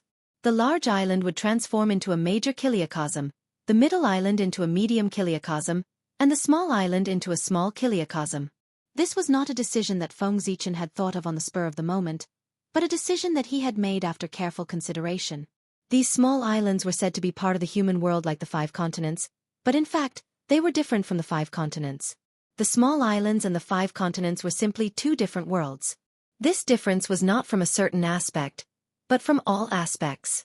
In terms of cultivation foundation, the small islands were not as good as the 5 continents. In terms of Khanate spirit qi, the small islands were not as good as the 5 continents. Even the living beings born on the island were weaker than the 5 continents in terms of Khanate spirit qi. If that was all, it would be fine. The key was the attitude of the heavenly way. The Heavenly Way did not treat these small islands as part of the three realms. Not only did the destiny of the human world gather in the 5 continents, but there were very few living beings on those small islands who knew about the Heavenly Way. In other words, the Heavenly Way did not pay attention to those small islands at all. Its gaze had always been fixed on the 5 continents. As a result, most of the living beings on the island did not know about the existence of the Heavenly Way. The Heavenly Way's attitude was obvious. Feng Zichen had secretly pondered for many years and finally understood the Heavenly Way's plan. Perhaps it felt that these small islands were a burden and had weakened the prenatal energy of the 3 realms. If not for these small islands, all the prenatal energy would gather in the 5 continents. That would definitely cause more changes in the 5 continents. To the Heavenly Way, the 5 continents were already big enough. It was enough to have the living beings here to perform the Tao for it. There was no need for extra places like the small islands. After Feng Zichen understood the thoughts of the Heavenly Way, he naturally formulated a plan. He wanted to turn the islands into worlds and separate these small islands from the 3 realms, turning them into subsidiary worlds of the 3 realms. In this way, it would be an act of following the heavens and responding to the Tao. It was worthy of supreme merit and great luck. However, Feng Zichen's plan was not only that. It was just turning the islands into worlds. There were many people in the 3 realms who could do this, but it did not show Feng Zichen's ability. For this, he planned to use these small worlds as array cores after turning the islands into worlds to set up a peerless array to transform the chaos chi and strengthen the origin of the primordial world. Only in this way could he display Feng Zichen's supreme methods. It was not difficult to do this, but it was a little troublesome. First of all, if he wanted to succeed, he had to know how many small islands there were in the primordial world. Feng Zichen was very clear about this. It was exactly the number of 1 yuan, 129,600. Next, he had to lock onto the location of these small islands. This was not difficult for Feng Zichen. Zhouxing illuminated the entire 3 realms. Feng Zichen looked down from the Ziwei star and saw the entire human world. Naturally, the location of the countless small islands could not be hidden from Feng Zichen's eyes. Now that the location of the island was confirmed, it was time for the most crucial and troublesome step. He had to inscribe formation patterns on the island and refine formation flags. He had to use the power of the world to turn the island into a world. At the same time, the array flags also had the use of stabilizing the world. When the 10,000 worlds were established, under the guidance of the array flags, the worlds formed by these small islands would automatically move to suitable positions to form a supreme array. Otherwise, he would let Feng Zichen do it and turn the small islands into worlds one by one. Then, one by one, they would be moved to suitable positions. Not to mention whether this method was tiring or not, just the time it took was unacceptable to Feng Zichen. Not to mention, Feng Zichen was essentially a lazy guy. He would never spend so much effort to do these things. Naturally, he would do whatever was convenient for him. After making up his mind, Feng Zichen's several incarnations started at the same time. First, they comprehended several innate arrays in the untainted land. Then, they borrowed some of the mysteries of the chaotic demon deities' arrays. Finally, they comprehended a supreme array called the 10,000 Worlds Array. This array used the 129,600 worlds as branches and the 3 realms as the main body. Together with Pangu's Dharma form, it turned the untainted land into a huge whirlpool and inhaled the chaotic chi from all directions. At this time, the role of Pangu's Dharma form was manifested. It was a huge converter that turned the chaotic chi into congenital chi and then scattered it into the 3 realms and the 129,600 small worlds. This idea had not deviated from Feng Zichen's philosophy. The untainted land was created by Pangu and formed by his physical body. It was right to treat the entire untainted land as Pangu. Everything was done according to Pangu. Even if there was a mistake, as the untainted land and the great Pangu continued to resonate, it would automatically correct itself.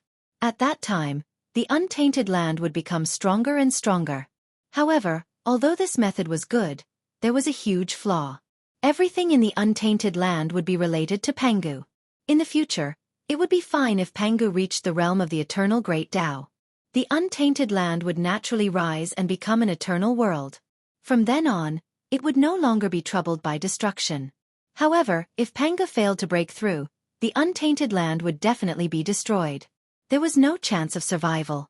Feng Zichen's move to change the untainted land was equivalent to betting all his chips on Pangu, betting that he could attain the Tao. This was a very normal thing. After all, the existence of the untainted land was the place where the great god Pangu developed the Tao. If Pangu succeeded, the untainted land would naturally succeed. Similarly, the untainted land's advancement to the eternal realm also meant that Pangu's merit was complete and he had achieved the realm of the great Tao. The two of them were in a relationship where one of them would prosper and the other would suffer. It was understandable for Feng Zichen to do so. With the array diagram, the next thing was simple. He only needed to refine the array flags according to the array diagram and then engrave the array on the island. Refining the array flags required a lot of resources. Carving array patterns on countless small islands required a lot of manpower. Feng Zichen's incarnation of Hongmeng was indeed the richest and most powerful in Hongmeng. However, in the entire 3 realms he was nothing. But it didn't matter. He didn't have resources, but the great emperor of Ziwei did. The title of the richest man in the untainted land was not an exaggeration. It didn't matter if he didn't have people. The great emperor of North Star had people. As the current #1 force in the untainted land, the human race didn't lack ordinary masters. With a thought from Feng Zichen, the human race immediately began to work with the support of various forces. All kinds of heavenly materials and earthly treasures were transported from the boundless starry sky. In the hands of the refiners of the human race's Hall of Heavenly Works, they turned into array flags with mysterious auras. Then, human masters took action. With these array flags and a large amount of precious resources, they went overseas and visited the small islands. They were going to set up array flags and carve array patterns. Once all the islands were set up with formation flags and engraved with formation patterns, Feng Zichen would have a chance to put his plan to good use. At that time, the untainted land would undergo another shocking change. Although it couldn't be compared to the birth of the 3 realms, from a long-term perspective, this change would bring about greater significance. The reopening of the boundless starry sky and the actions of the human race immediately attracted the attention of many people.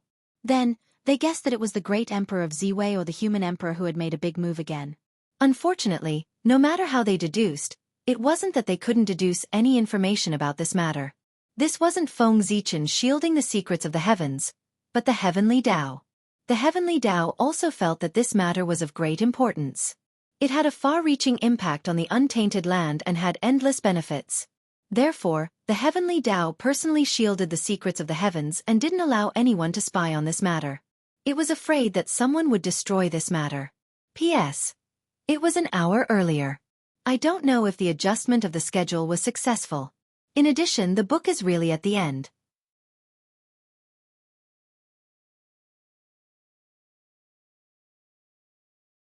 Chapter 892. On the Hongmeng continent, Feng Zichen lived and commanded. He included the small islands into the array formation system he had built. At the same time, he was also trying to communicate with the heavenly Tao and leave marks on the small islands to open up a passage for ascension. Once the small island transformed into a world, its upper limit would be lowered. In the minor kiliacosm, the strongest person was only a celestial immortal. In the middle kiliacosm, the strongest person was only a golden immortal. Only the greater kiliacosm had the qualifications to give birth to connate Taoist priests. Therefore, Feng Zichen wanted to leave a mark on every small island so that after they transformed into a world, they could use it to open up a passage for ascension. At that time, once an expert reached the upper limit of the world, an immortal light would fall and connect him to the central divine land to reduce the pressure on the lower realm. As for why he wanted to ascend to the central divine land and not to other places, was there a need to explain the reason? Naturally, it was because the central divine land was Feng Zichen's territory. He did not have the habit of supporting his enemies. Time flew. In the blink of an eye, thousands of years had passed. In these thousands of years, with the full help of the human experts, Feng Zichen's plan had been more than half completed. The array flags had been placed on every small island in the primordial world. Similarly, every island had been engraved with array patterns by the human experts. As long as Feng Zichen gave the order, this 10,000 worlds array could be activated. He did not choose an auspicious day. To Feng Zichen, the day he chose to activate the array formation was the real auspicious day. Future generations would commemorate this day. With a thought, Feng Zichen released his divine thought and resonated with the way of the heavens in the unseen world, borrowing supreme power from it. With Feng Zichen's current magic power, it was difficult to open up the 10,000 worlds in one fell swoop. Therefore, he needed the help of the heavenly Tao. And this matter was obviously beneficial to the primordial world. The heavenly Tao would not refuse. Basically, it would grant Feng Zichen's request. If he wanted power, he would give it to him. With the power of the heavenly Tao, Feng Zichen instantly felt that he had become omnipotent. This was not an illusion. It was real. Feng Zichen, who had mastered the power of the heavenly Tao, was indeed omnipotent in the primordial world. With a thought, he could even knock the 3 pure ones out of their positions. Of course, he could only think about it. If Feng Zichen really dared to do it, the way of heaven would take back the power it had given him. Rise! With a thought, Feng Zichen used the power of the way of the heavens to stir up the power of the void of heaven and earth, forcibly tearing the void where the 5 continents were and the void where the countless islands were. World, the world, the world, world, the world, the world, world, world, chi, the world, the world, the world, world, world, world, world, world. And soon, the world, world, world. To the world, world. World, world, world, world, world. To form a world of world, world. Of the world, world, world, world, world, world. World. To the world, world, world, to the world, world, world to form.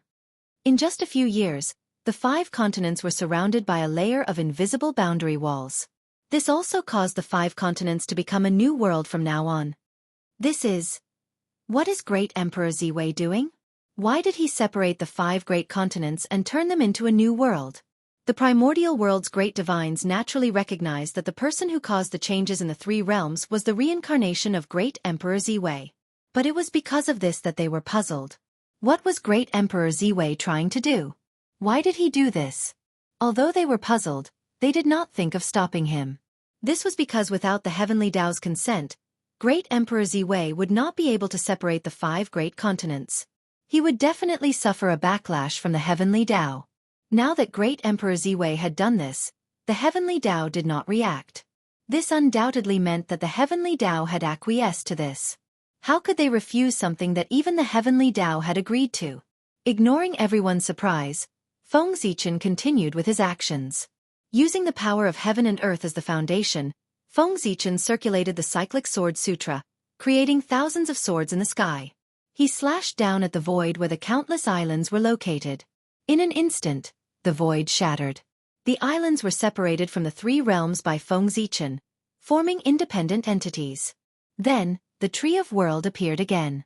Majestic world origin chi spewed out and began to repair the void fragments. At the same time, it also transformed the void around the islands into a solid world wall. Changes were happening outside the islands. Changes were happening inside the islands as well. The array inscriptions that Feng Zichen had ordered people to inscribe on the islands began to emit resplendent light as they were activated. Suddenly, the power of the void around the islands seemed to be pulled by an invisible force. It surged wildly in the direction of the islands.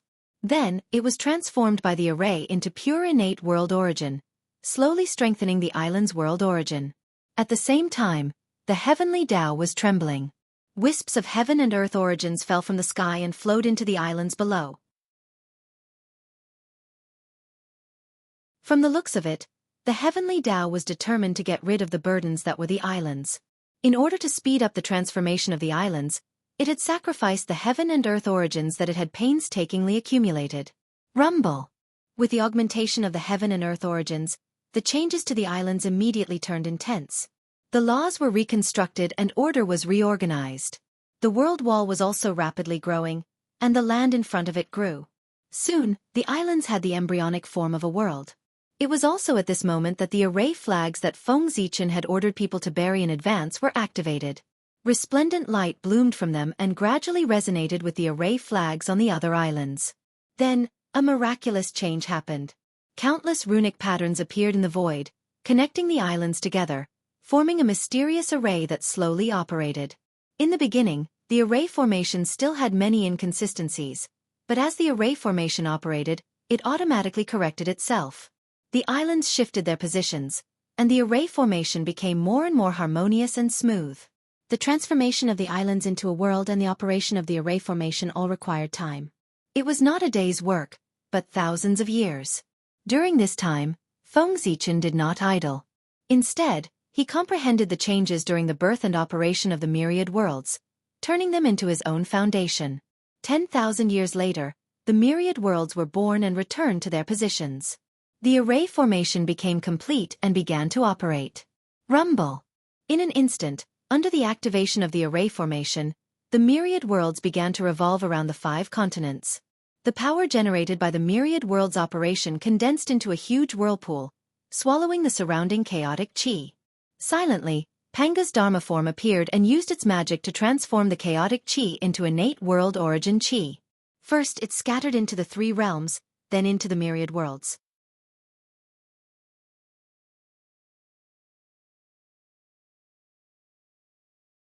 Chapter 893. The formation was completed. In other words, Feng Zichen's plan to surround and protect the untainted land had succeeded. At this moment, the invisible power of heaven and earth blessed Feng Zichen, causing his realm to skyrocket. This was a gift from heaven and earth to Feng Zichen. Heaven and earth blessed him with everything it had to help him cultivate. The Taoist priests were at the early stage, middle stage, late stage, and complete stage. Soon, Feng Zichen's realm was about to break into the sage-to-be realm. But at this moment, thinking of the unknown Western world, Feng Zichen forced himself to wake up from his enlightenment. He transferred the power of heaven and earth to the Emperor Star, his main body. He couldn't break through to the sage-to-be realm. Otherwise, he wouldn't be able to enter the unknown Western mythical world. After the power of heaven and earth left his body, Feng Zichen suddenly felt relaxed. His realm also didn't continue to increase. On the other side, Feng Zichen's main body in the boundless starry sky was blessed by the power of heaven and earth. The long-lost balance between the chi of Hongmeng and the power of the Great Path was finally broken. Along with the power of heaven and earth, there was also a part of the chaotic chi that the untainted land plundered from the chaos outside the realm. How could Feng Zichen compare the amount of chaotic chi that a world breathed? It was simply too much. After devouring the chaotic chi, the amount of Hongmeng chi increased at a speed visible to the naked eye. Soon, it overshadowed the power of the Great Path and began to slowly nibble away at it. At the same time, as the power of the Great Path weakened, Feng Zichen was liberated more of his power. In other words, he already had the power to control the operation of the boundless starry sky. In the next moment, the boundless starry sky operated with a loud bang.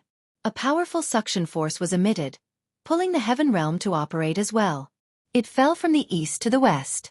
At the same time, in the netherworld, the ghost emperor of Fengdu suddenly made a move. He used his authority as the master of the Yin court to pull the netherworld upward.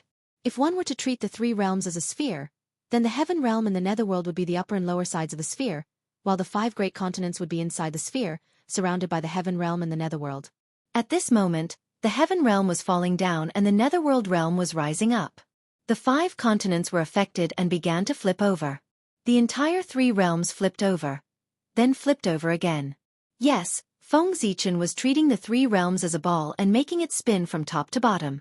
The heavenly realm was formed by the clear chi of the heavens, and it was in harmony with Yang. The nether realm was formed from the accumulation of innate turbid chi. As the 2 spun, it was like the rotation of yin and yang. It drew upon the power of the Grand Tao and gave rise to endless changes. In an instant, with the cooperation of the 3 realms, the amount of chaotic chi that the 10,000 worlds great array absorbed from the outer realm skyrocketed by several times. Even more chaotic energy surged over. First, it was refined by Pangu's Dharma idol, turning into pure chaotic energy.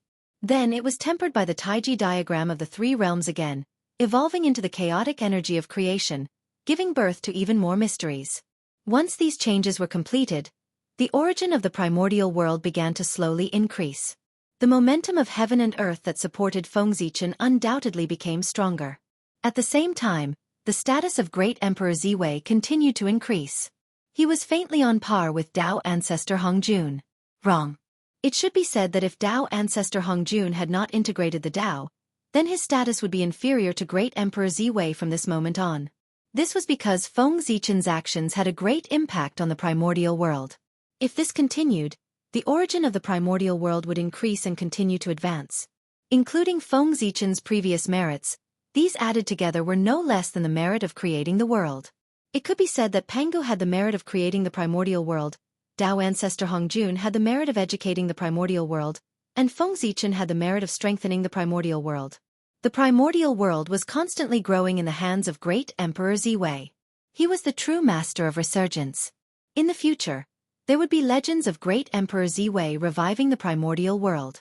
Moreover, what the three realms absorbed from the primordial world was not only the chaotic energy, but also countless treasures that were born in the primordial world. In the future, the primordial world would not lack innate spiritual treasures. After various primordial world treasures fell into the three realms, they would naturally evolve into innate spiritual treasures. In terms of increasing sources of income and reducing expenditures, Feng Zichen could be said to have done the best he could. As the origin of the primordial world became more vigorous, the innate qi would also become more abundant. At that time, heaven and earth would be able to support more cultivators. In other words, in the near future, various cultivation systems would welcome a great boom. As the concentration of spiritual qi increased, the number of cultivators would also increase. As long as the cultivation system relied on spiritual qi, their strength would increase. Wasn't this prosperity? At that time, no matter what cultivation system it was, whether or not it was related to great Emperor Ziwei, they would have to worship him as their ancestral master and burn incense to worship him day and night. There was no reason other than the fact that the spiritual qi of heaven and earth was brought by great Emperor Ziwei. Since the various cultivators had received benefits from him, they naturally had to establish a relationship with him. Otherwise, how could they enjoy his benefits? Acknowledging him as their ancestral master was naturally the best choice. Whether it was the immortal path or the Buddhist path, when the successor met great Emperor Ziwei, they would have to respectfully address him as their ancestral master. Although he did not preach, it was better than preaching. More and more power of the great path was devoured by the Hongmeng qi. Gradually, the Hongmeng qi began to transform. Its essence was sublimated and became the Hongmeng origin qi, which was the embryonic form of the Hongmeng purple qi. It was the foundation of eternity. At this moment, if Feng Zichen spent 1,000,000 years of effort, he could condense a true Hongmeng purple qi. However, Feng Zichen could create several or even more than 10 Hongmeng purple qi. However, the heavenly Tao could not produce the same number of saint positions. There were only 9 saint positions. One more would not do. Putting aside the changes in the boundless starry sky for the time being, Hongmeng's incarnation had once again stepped into the unknown Western aristocratic family as his realm stabilized. Moreover, before heading to that world, Hongmeng's incarnation had also captured a wisp of the power of the Great Path from his main body. The power of the Great Path belonged to the power of the Great Path. It was eternal and immortal, transcending the cycle of reincarnation. Feng Zichen wanted to see if the nirvana qi that could truly kill primordial chaos Daluo Jingxian could erode this wisp of the Great Path's power of the eternal level. If it could, then it would be terrifying. However, Feng Zichen did not think that it was possible. How could it be called eternal if it could be destroyed by the nirvana qi? Hongmeng qi could devour the power of the Great Path because both belonged to the eternal level. If the nirvana qi could destroy the power of the Great Path, wouldn't it mean that even the Great Path could not be eternal? That was too ridiculous. Because of the previous coordinates, Feng Zichen did not have to go through so much trouble to rush to the Western world. With a thought, he crossed the layers of void and arrived outside that world. He was not in a hurry to enter. Feng Zichen activated the Great Path's power and found the nirvana qi drifting outside this world. He tentatively touched it.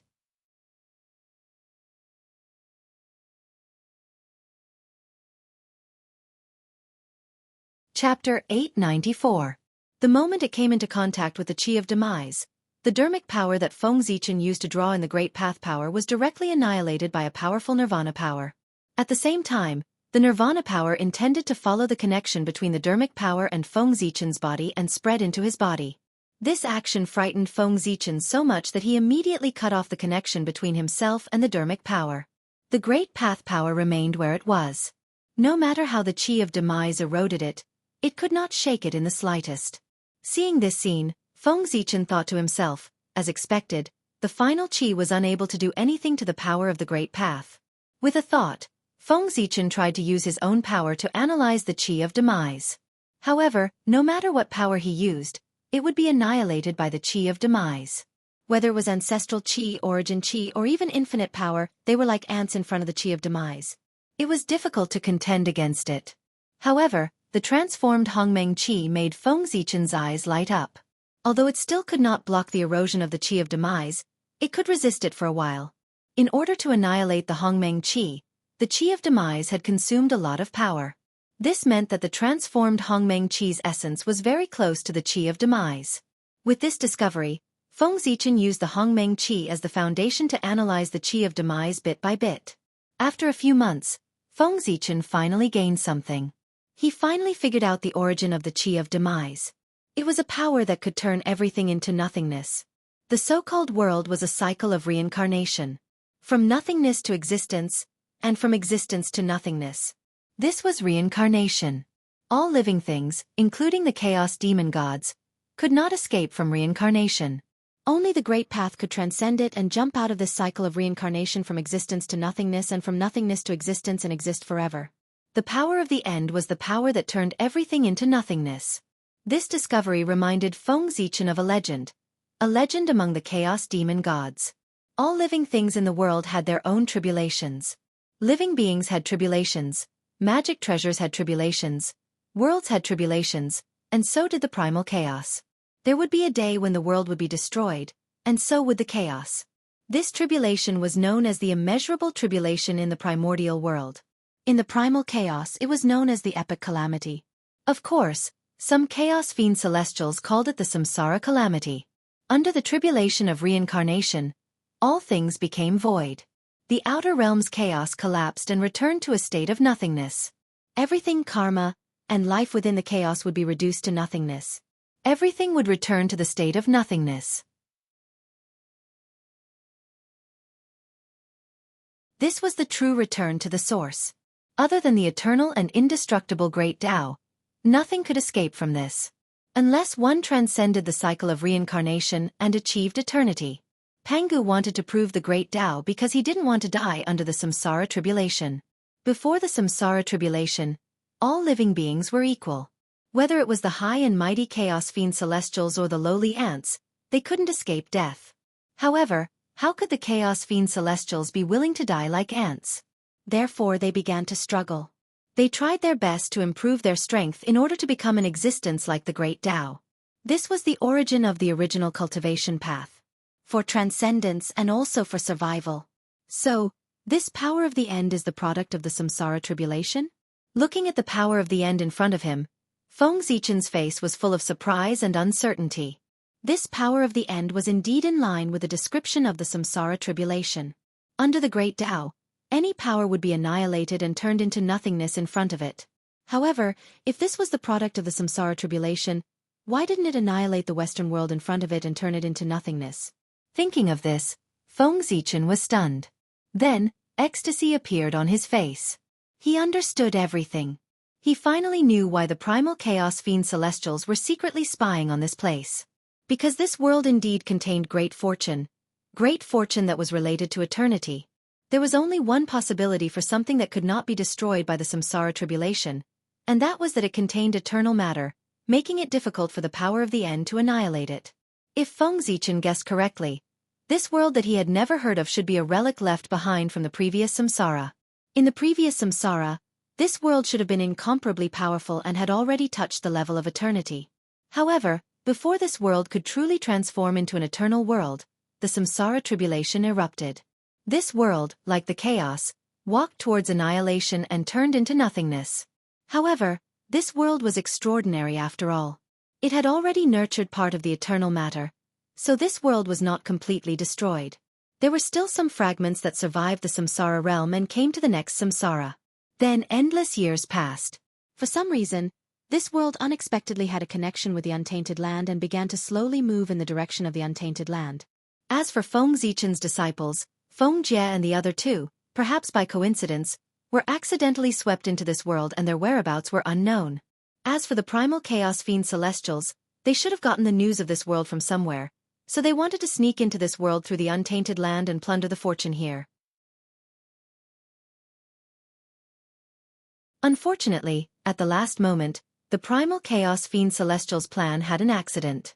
The fortune that he had discovered was robbed by Feng Zichen. Fate was really unpredictable. Eternity. Looking at the world in front of him, Feng Zichen's eyes gradually became firm. He wanted this world. The fortune that belonged to eternity could only belong to him. Eternity, even Pangu was pursuing it. How could Feng Zichen not be tempted?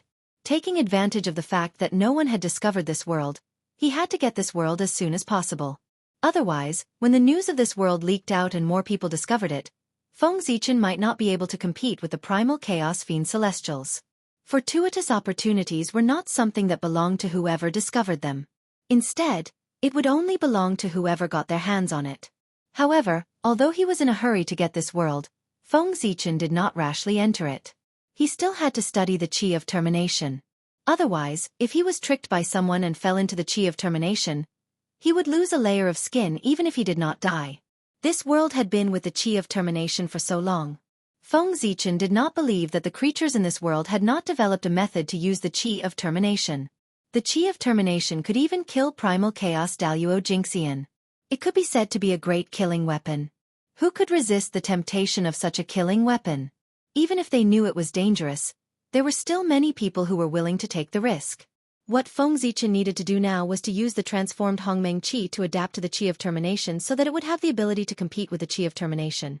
At the same time, in the boundless starry sky of the untainted land, Feng Zichen's original body began to condense Hongmeng Qi at all costs. He was refining Hongmeng Purple Qi to help Hongmeng.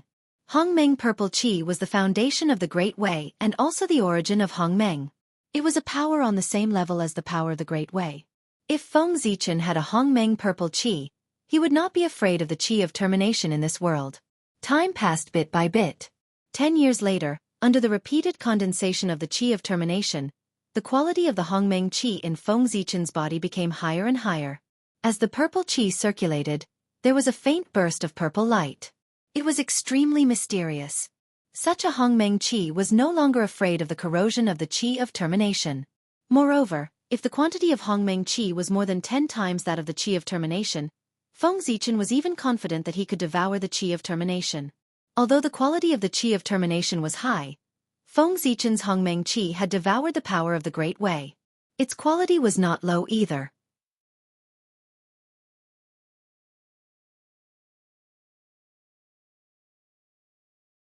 Chapter 895.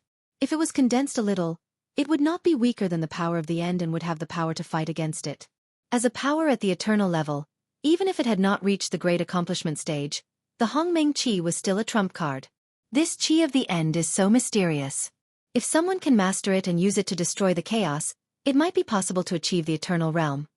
After condensing the Hongmeng Qi, Feng Zichen had a deeper understanding of the Qi of the end. He felt that this was also a way to reach the eternal realm. He could imagine a scene. In the depths of the endless chaos, there was a supreme deity who set off the nirvana tribulation and destroyed the entire chaos. In this scene where everything turned into nothingness, only he existed eternally and was not affected by the tribulation. Wasn't this a manifestation of eternity? Thinking of this, Feng Zichen's mind became more and more picturesque. Then, he suddenly realized that perhaps, in a place he did not know, there was indeed such an expert. Every time the end of an era came, the nirvana tribulation would be set off. The more he thought about it, the more Feng Zichen felt that it was very possible. At the same time, another bold guess appeared in his mind. After reincarnation, was there really no one who completely understood the reincarnation Great Way and jumped out of reincarnation to achieve the eternal realm? Perhaps, as early as that unknown era, there was already someone who controlled reincarnation and lived eternally. Of course, this was all Feng Zichen's guess. It might not be true. After coming back to his senses, Feng Zichen collected his thoughts and turned to walk into the world. Whether or not someone achieved the eternal realm, it had nothing to do with him. It was more important for him to take care of himself. Decay, dead silence, no hope. Feng Zichen came in a hurry last time and did not carefully sense this world. Now that he carefully sensed it, he found that the world was filled with the aura of decay, giving people a feeling of lethargy. It was like a group of old men who were about to die and would not live long.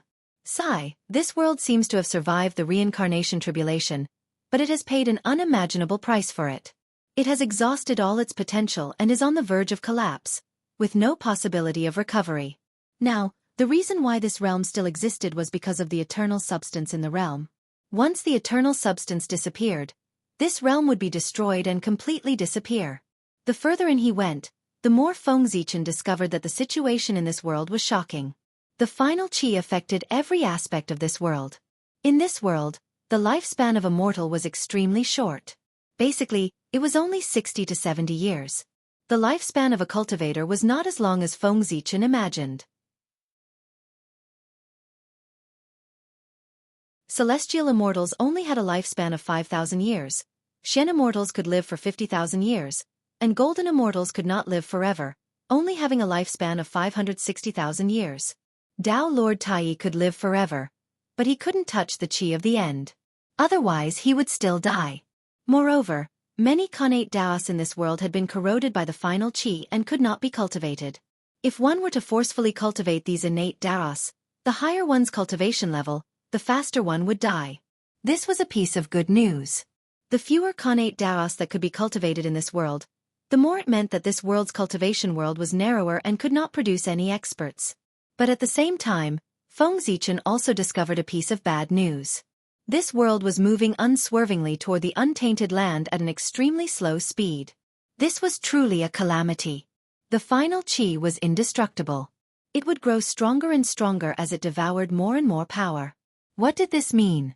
It meant that if this world was really connected to the untainted land, then the final qi of this world would surge toward the untainted land and devour the entire untainted land, causing the untainted land to end up like this world. This world was a huge source of pollution. It could turn other worlds into the same state as it was. Therefore, these worlds could not be allowed to get close to the untainted land. This world had to be destroyed. Otherwise, even if the untainted land was not destroyed, it would enter the age of Dharma ending. Suddenly, Feng Zichen thought of the earth in his previous life. Wasn't it the age of Dharma ending? No, the age of Dharma ending? Originally, Feng Zichen thought that it was the result of the natural degeneration of the untainted land. But after sensing the situation of this world, he felt that he seemed to understand something. The Earth's degeneration should have nothing to do with the untainted land itself. It was this world that crashed into it, causing the final qi to descend into the untainted land and drag the entire world into the age of Dharma ending. And because the untainted land shared the pressure, the living beings of this world were freed. They called themselves the God race and settled down in the untainted land. It was a very reasonable guess. Feng Zichen felt that he had most likely touched the truth of the decline of the untainted land in his previous life. It was related to this world. After all, there had been no major calamities in the untainted land since the journey to the west. Moreover, the journey to the west was a deal between the saints. It might affect the human race, but it did not affect the untainted land.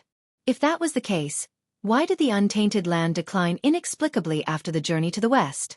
The answer was here. After the journey to the west, this world crashed into it. First, it destroyed the 3,000 worlds that were still being nurtured. Then, after accumulating enough power, it swallowed the untainted land. This world was a source of disaster. For the future of the untainted land, it could not be left alive. He thought about how he had worked so hard to create the untainted land into what it was today. Moreover, he was about to obtain the position of Celestial Emperor that he had planned for countless years. Under such circumstances, if the untainted land was dragged into the abyss by this world, Feng Zichen would definitely go crazy. Therefore this world had to be destroyed. No one could stop his determination to destroy the world. Originally, Feng Zichen was still thinking about how he would deal with himself if he refined the eternal matter of this world and caused the destruction of this world. But now, Feng Zichen was not worried about this at all. What was the use of keeping a world that was the source of disaster?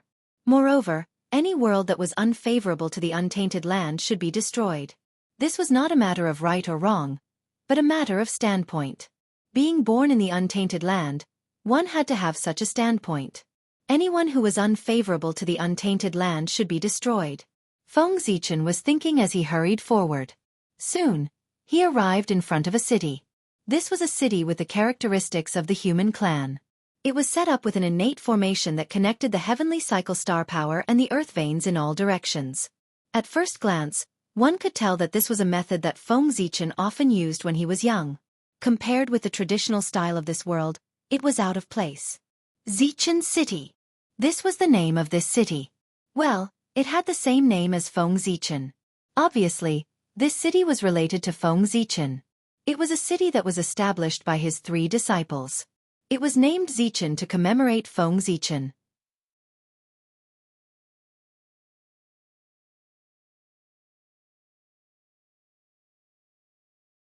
Chapter 896.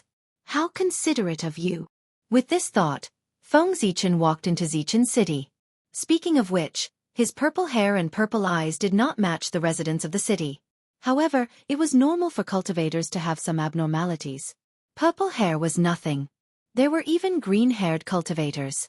As long as Feng Zichen's aura that belonged to the divine demon clan could not be faked, he would not attract too much attention when he walked in the city. In this world, the divine demon clan was an outsider after all. They were suppressed by the natives of this world. The special environment also made the divine demon clan unusually united. As long as they cultivated the divine demon path, they were a family. There was no need to be guarded. Walking on the wide street, Feng Zichen seemed to feel something. His expression suddenly became strange. He realized that there were many living beings in the city who had the blood of Feng Jie flowing in their bodies. Although Feng Zichen had not seen Feng Jie for a long time, Feng Jie was also from the Feng clan. He was from the same clan as Feng Zichen. He could not have mistaken the Feng clan's bloodline. Such a strange situation undoubtedly indicated that these people were the descendants of Feng Jie. Thinking about it carefully, there was nothing strange. After all, Feng Jie had left the untainted land for tens of millions of years. It was not strange for him to have a family. Feng Zichen did not speak along the way. He came to a magnificent building. In his perception, his 2 disciples were here. Yes, 2, not 3. He wondered where the other disciple was. When the surrounding guards saw Feng Zichen, a person of unknown origin, they quickly surrounded him and asked, "Who are you?" Feng Zichen did not speak. He only silently released his aura.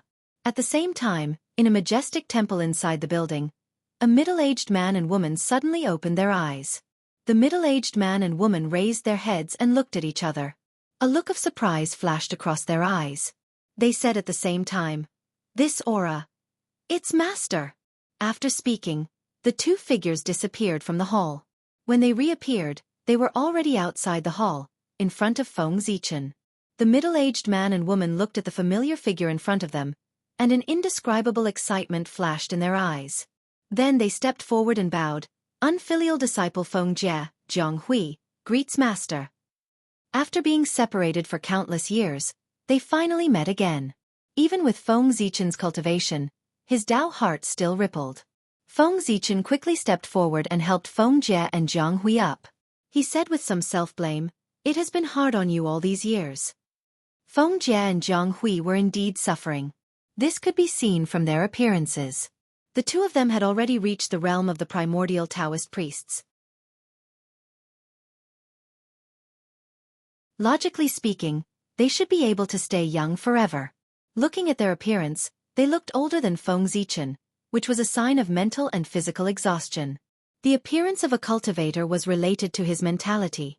When his Tao heart was old, he would also be old, no longer as vigorous as when he was young.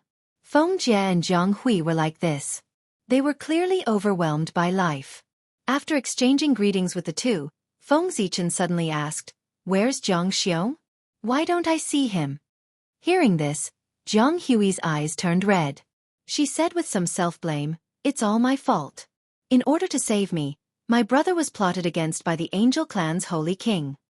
He had an accident and is now recuperating in the Temple of Life." Feng Zichen nodded and didn't say anything. But in his heart, he had sentenced the Angel Holy King to death. Daring to hurt his disciple, he was really courting death. Then, Feng Zichen asked about the 2's recent situation. As he guessed, the 3 of them were accidentally involved in the Realm C. Then, they finally reached the realm of the Taoist priests in the Realm C and were about to return to the untainted land. But who would have thought that on the way across the void, they would accidentally lose their way? When they found the way out, the 3 of them had already arrived here in a daze and couldn't find their way back. It's my fault that I came in a hurry and didn't bring anything. Otherwise, I would definitely give you a big gift. But I'll remember it for now. When I return to the untainted land, I will give you a big gift. Looking at Feng Jie and Jianghu in front of him, Feng Zichen said with some regret. Feng Jie was indeed married. He married Jianghu, and the witness was Jiang Xiong. After going through so many difficulties and dangers, the two of them finally came together. It was also a beautiful story. But it was a pity that Feng Zichen came in a hurry and didn't bring anything. He couldn't give his two disciples a wedding gift. The two of them hurriedly said, "It's already a sin that we didn't tell Master that we got married. How dare we ask for a gift?" Pointing at Feng Jie, Feng Zichen said with a smile, "It's not urgent. Let's talk about it when we return to the untainted land." The two of them didn't ask when they would return to the untainted land, because when they saw Feng Zichen, they knew that it was inevitable that they would return to the untainted land. Then, the two of them called their several children over and paid respects to Feng Zichen, their grandmaster. Feng Jie and Jianghu had a total of 3 children, all of whom were outstanding. The eldest son had already reached the realm of Taoist priests. Such talent was first class in the untainted land. The other 2 sons were not bad either. Although they hadn't reached the realm of primordial Taoist priests, they were not far away.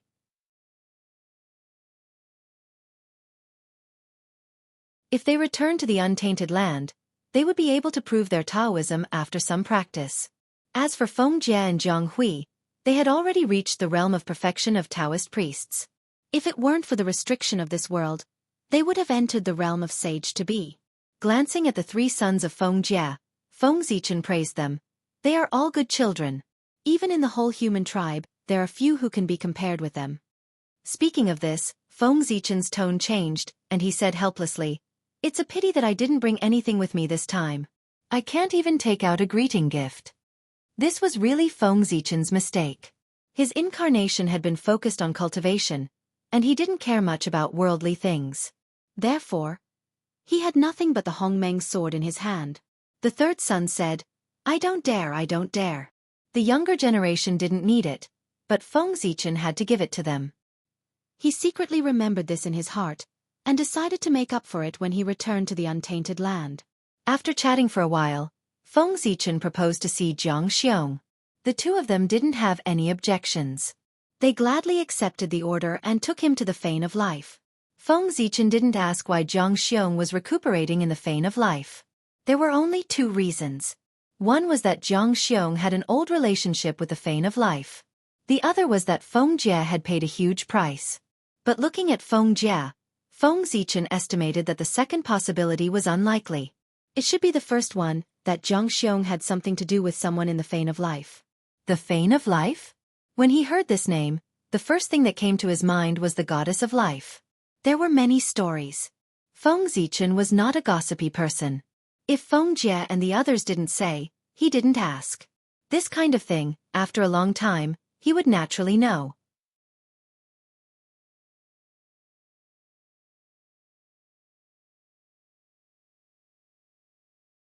Chapter 897. The Temple of Life was located in the north of this world. It was a huge forest known as the Forest of Life, where the elves lived. The goddess of life was the deity that the elves believed in.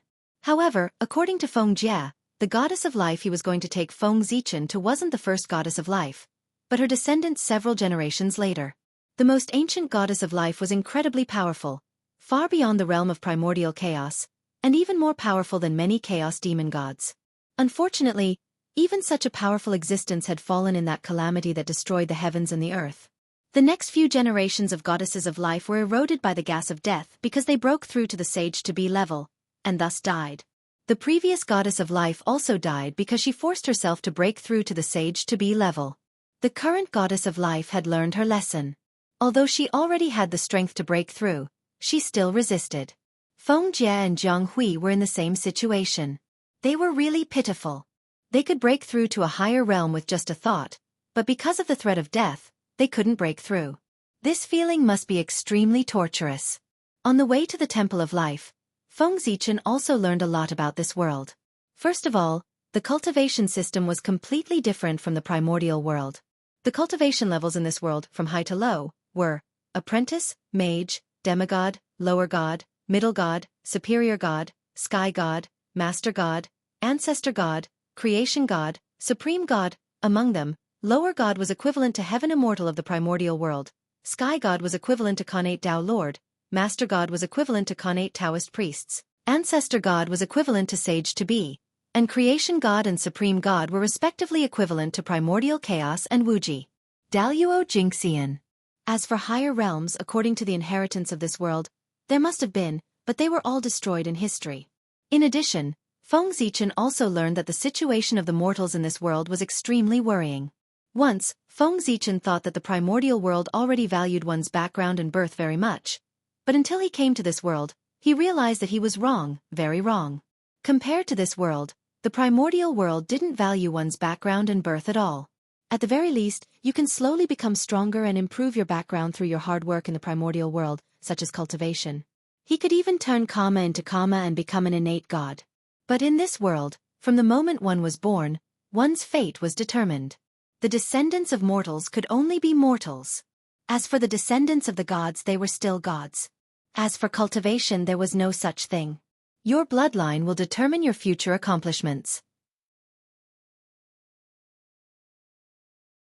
For the descendants of demigods, the highest level of accomplishment will be the demigod level. As for the descendants of sovereigns, they could easily become sovereigns. It was a terrifying world. Mortals could only be mortals. They had to be enslaved by God forever and serve God for the rest of their lives. Even if they were chosen by the gods and ascended to heaven, they could only exist as servants of the gods and not as gods. Similarly, gods were gods, forever high and mighty. They oppressed mortals, enslaved them, and enjoyed their service. As for the magic and dou qi in Feng Zichen's memories of his previous life, they did not exist at all. They should not have been created yet. In this world, Xianxia determined everything. There was no way to advance postnatally. It seemed to be blocked by a powerful rule. Yes, that was it. An extremely powerful existence had changed the rules of this world, making it impossible to advance postnatally.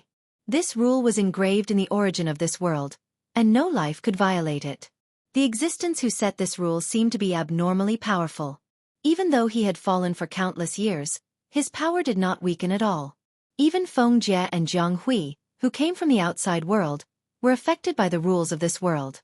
However, it didn't matter. The blood of Nuwa flowed in the human's body, and the blood of Pangu flowed in the Nuwa's body. According to this, the human was Pangu's descendant. The blood of Pangu flowed in the bodies of Feng Jie and the others. Although the rules of this world affected them, it would not affect their breakthrough. After all, Pangu was a half-step Great Tao realm existence, and the upper limit was there. It was just that this world was abnormally ancient and had once produced people who far surpassed the Chaos Demon God. However, no matter how strong they were, they could only be on par with Pangu. Looking at it this way, the bloodlines of Feng Jie and the others were also top-notch in this world, and there were very few who could be on par with them. As for Feng Zichen, the rules did not affect him. After all, he had the Hongmeng Dao body, and his potential was limitless. His bloodline was even more powerful than Pangu's, and he was on par with the Great Tao. How could he be affected by the rules? It's really a world full of oppression and without any hope. As expected, it's better for such a world to be destroyed. After understanding the situation of this world, Feng Zichen was even more determined to destroy this world. In this hopeless world, destruction was its final destination. At the same time, Feng Zichen also guessed why there were no magic, dou qi, or other cultivation systems suitable for humans in this world. Under the powerful rules, no progress was allowed at all. Even if there were such cultivation systems, mortals could not cultivate. Without a place to live, these cultivation systems naturally did not exist.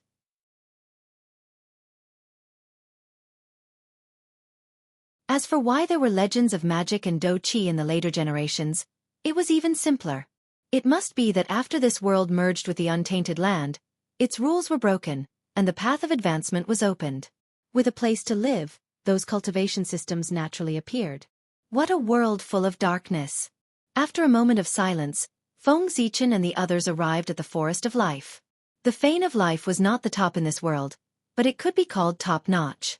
Anyway, it was stronger than Feng Jie and the others. In this world, there were only two forces that could be called top-notch. One was heaven, which believed in God, and the other was the Church of Truth, which believed in the truth. In the past, there was the Fane of Destiny in this world. It was the top force in this world, and it deserved to be called the Overlord. Heaven and the Church of Truth were all ants in front of it. Unfortunately, the Fane of Destiny was destroyed by the Samsara tribulation and completely turned into ashes. That was how the God of Truth and God of God rose. Under these two overlords, there were more top-notch forces like the Fane of Life. For example, there were Asur gods, Warner gods, Olympus gods, Hell, giant dragons, goblins, dwarves, and so on. This was also the composition of the forces in this world. As for Fengjie and the others, they were the most powerful ones among the second-notch forces. After all, they were outsiders. Not only did they have few people, but they also lacked a foundation. Feng Zichen and the others did not mean to hide their identities. Therefore, as soon as they approached the Forest of Life, the Goddess of Life and the Fane of Life had already sensed their arrival. She walked out of the Fane of Life and came to greet them in person. In the Forest of Life, Feng Zichen also saw the legendary creatures. They were indeed as beautiful as the legend said. If Feng Zichen had just come to the primeval world, he might have lost his composure when he saw such a beautiful elf. But now, beauty could no longer shake his heart. Not to mention, in Feng Zichen's heart, the beauties of the elf race were not even as good as the beauties of the Shura race, let alone the goddesses of the primeval world. Like the elf race, the Shura race was also full of beauties. None of the women of the Shura race were ugly. Of course, only the female Shura. There was no need to mention the male Shura. After waiting for a while, a beautiful goddess with long green hair and prominent facial features came to Feng Zichen and the others.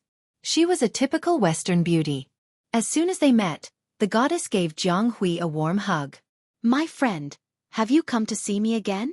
It was obvious that Jianghu found it difficult to accept her enthusiasm. After the two exchanged greetings, Jianghu pulled her to Feng Zichen and introduced her to him. "This is my teacher, and also my brother's teacher. He came from our hometown." Then Jianghu introduced her to Feng Zichen. "Master, this is Qin. She is a good friend of my brother and I." After introducing their identities, Jianghu also told him her purpose of coming. She wanted to see Jiangxiong. After a while of greetings, Feng Zichen finally entered the Fane of Life and saw Jiangxiong in a secret place. It was a lake composed entirely of the Spring of Life. Jiangxiong was lying in it, using the life essence to suppress his deteriorating body. However, the effect of this was not very good. This could be seen from Jiangxiong's appearance. The young man who used to be in high spirits was now old. He looked like a centenarian, and there was a decaying smell on his body. This was a sign that he was about to fall. Feng Zichen already knew how Jiangxiong was injured. To be precise, Jiangxiong was not injured. He only chose to break through to the Sage-to-Be realm to save Jianghu. In this way, he successfully killed a strong enemy, but because of the breakthrough, he was eroded by the gas of the end and gradually decayed. The Spring of Life in the Fane of Life had a suppressive effect on the gas of the end. Therefore, Jianghu sent Jiangxiong here. A secret method to seal his life? Seeing Jiangxiong's motionless appearance, Feng Zichen naturally recognized that he had used a secret method to seal his true spirit to avoid the erosion of the gas of the end. Under this secret method, Jiangxiong looked like a rotten tree. In fact, with the Spring of Life, he could definitely survive for tens of millions of years. The price was that he would fall into a deep sleep as if he was completely dead. Stupid idea. Feng Zichen commented on Jiangxiong's choice. If he encountered such a situation, his first choice would be to abandon his physical body, true spirit, cultivation, and even everything, leaving only one thought. By doing so, he could escape with his life, but his cultivation would be gone, and he would have to cultivate from the beginning. The so-called Daluo Jingxian was a joke in front of the gas of the end. He was someone who could even extinguish one's cultivation. He could even kill the primordial chaos Daluo Jingxian. So what if he dropped his realm? However, although cultivation was important, it was obviously not as important as life. He could cultivate again if his cultivation was gone, but if he lost his life, it would really be gone. Therefore, Feng Zichen said that Jiangxiong was stupid and did not know how to choose. This was easy for him to say. How could he give up billions of years of cultivation so easily? Jiangxiong, wake up. Feng Zichen stepped forward gently and used a magical power to wake Jiang Xiong up. The next moment, the sleeping Jiang Xiong opened his eyes. At first, he was confused for a moment. Then, he saw Feng Zichen. Excitement flashed in his eyes. Jiang Xiong struggled to get up and saluted Feng Zichen.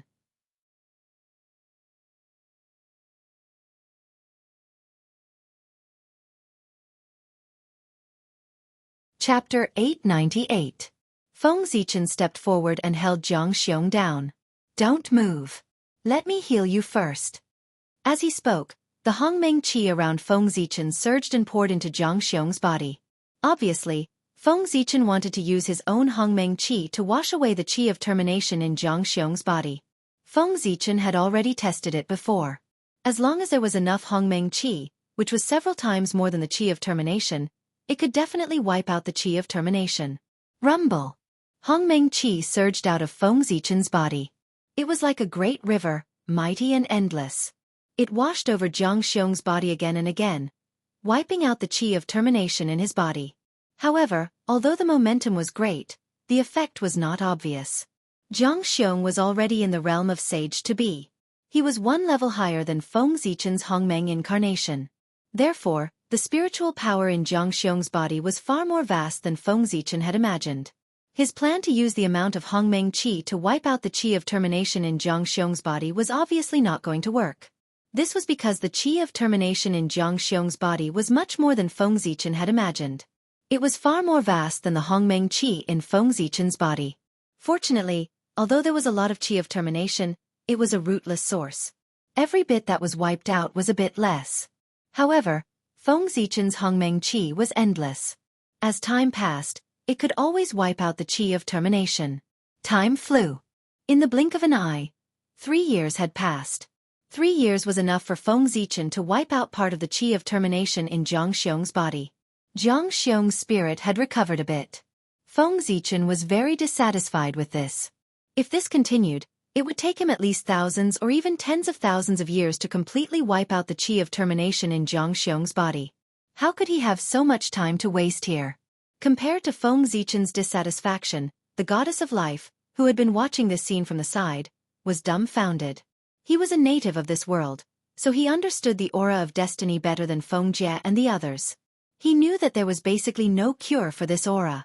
Even experts above primordial chaos could not escape death if they touched it.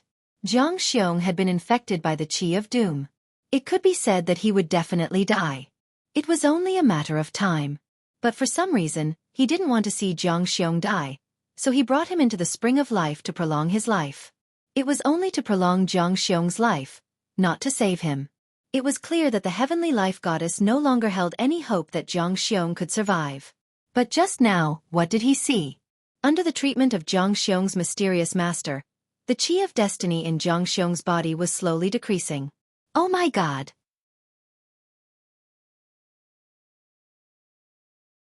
Ancestor God of life, there's actually someone in this world who can suppress the aura of doom. This scene brought great shock to the heavenly life goddess. It was as if her long-held understanding had been completely shattered. Unlike the heavenly life goddess, Feng Jie and Jianghu didn't think too much. They were simply happy that Jiang Xiong could be saved. After some time, Feng Zichen felt that this couldn't go on. With a thought, he suddenly took out the Hongmeng purple qi that he had specially condensed before coming to this realm. At the time, Feng Zichen had condensed the Hongmeng purple qi just for insurance and peace of mind. He hadn't expected that this thing could save his disciple's life. Although the aura of destiny was strong, it was still no match for the Hongmeng purple qi. As long as the Hongmeng purple qi was integrated into Jiang Xiong's body, he would immediately be able to resolve his crisis. You got lucky. Glancing at Jiang Xiong, Feng Zichen took out the Hongmeng purple qi and was about to refine it into Jiang Xiong's body. However, when Jiang Xiong saw the Hongmeng purple qi, his expression changed drastically. He frantically struggled and shouted, "Master, you can't! This is the Hongmeng purple qi, the foundation of the Great Path. It's related to the opportunity to become a saint.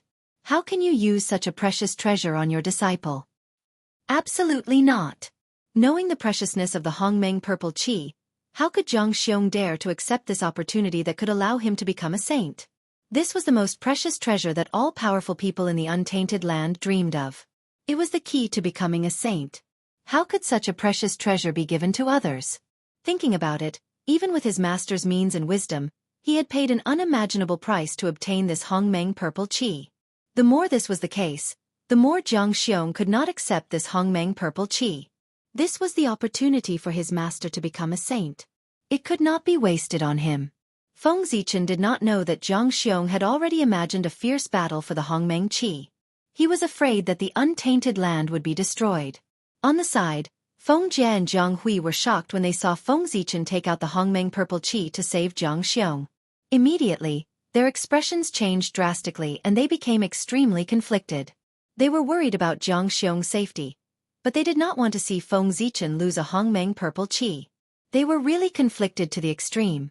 As for the goddess of life, although she did not know the origin of the Hongmeng purple qi, she knew that it was an unimaginable treasure when she saw their expressions. At the same time, she also knew that it was a treasure that could deal with the qi of the end. Looking at the expressions of the three, Feng Zichen knew what they were thinking. He was both gratified and amused. Perhaps in their eyes, their master had not yet become a saint. Right, how could a saint leave the untainted land so easily? Feng Zichen smiled and patted Jianghu. He stopped him and said, "Brat, you have already cultivated to the sage-to-be realm. Are you still in the Taoist priest's realm when you become your master?" "I have already cultivated to the origin Dao fruit countless years ago. This Hongmeng purple qi is no longer useful to me. It is a good thing for you."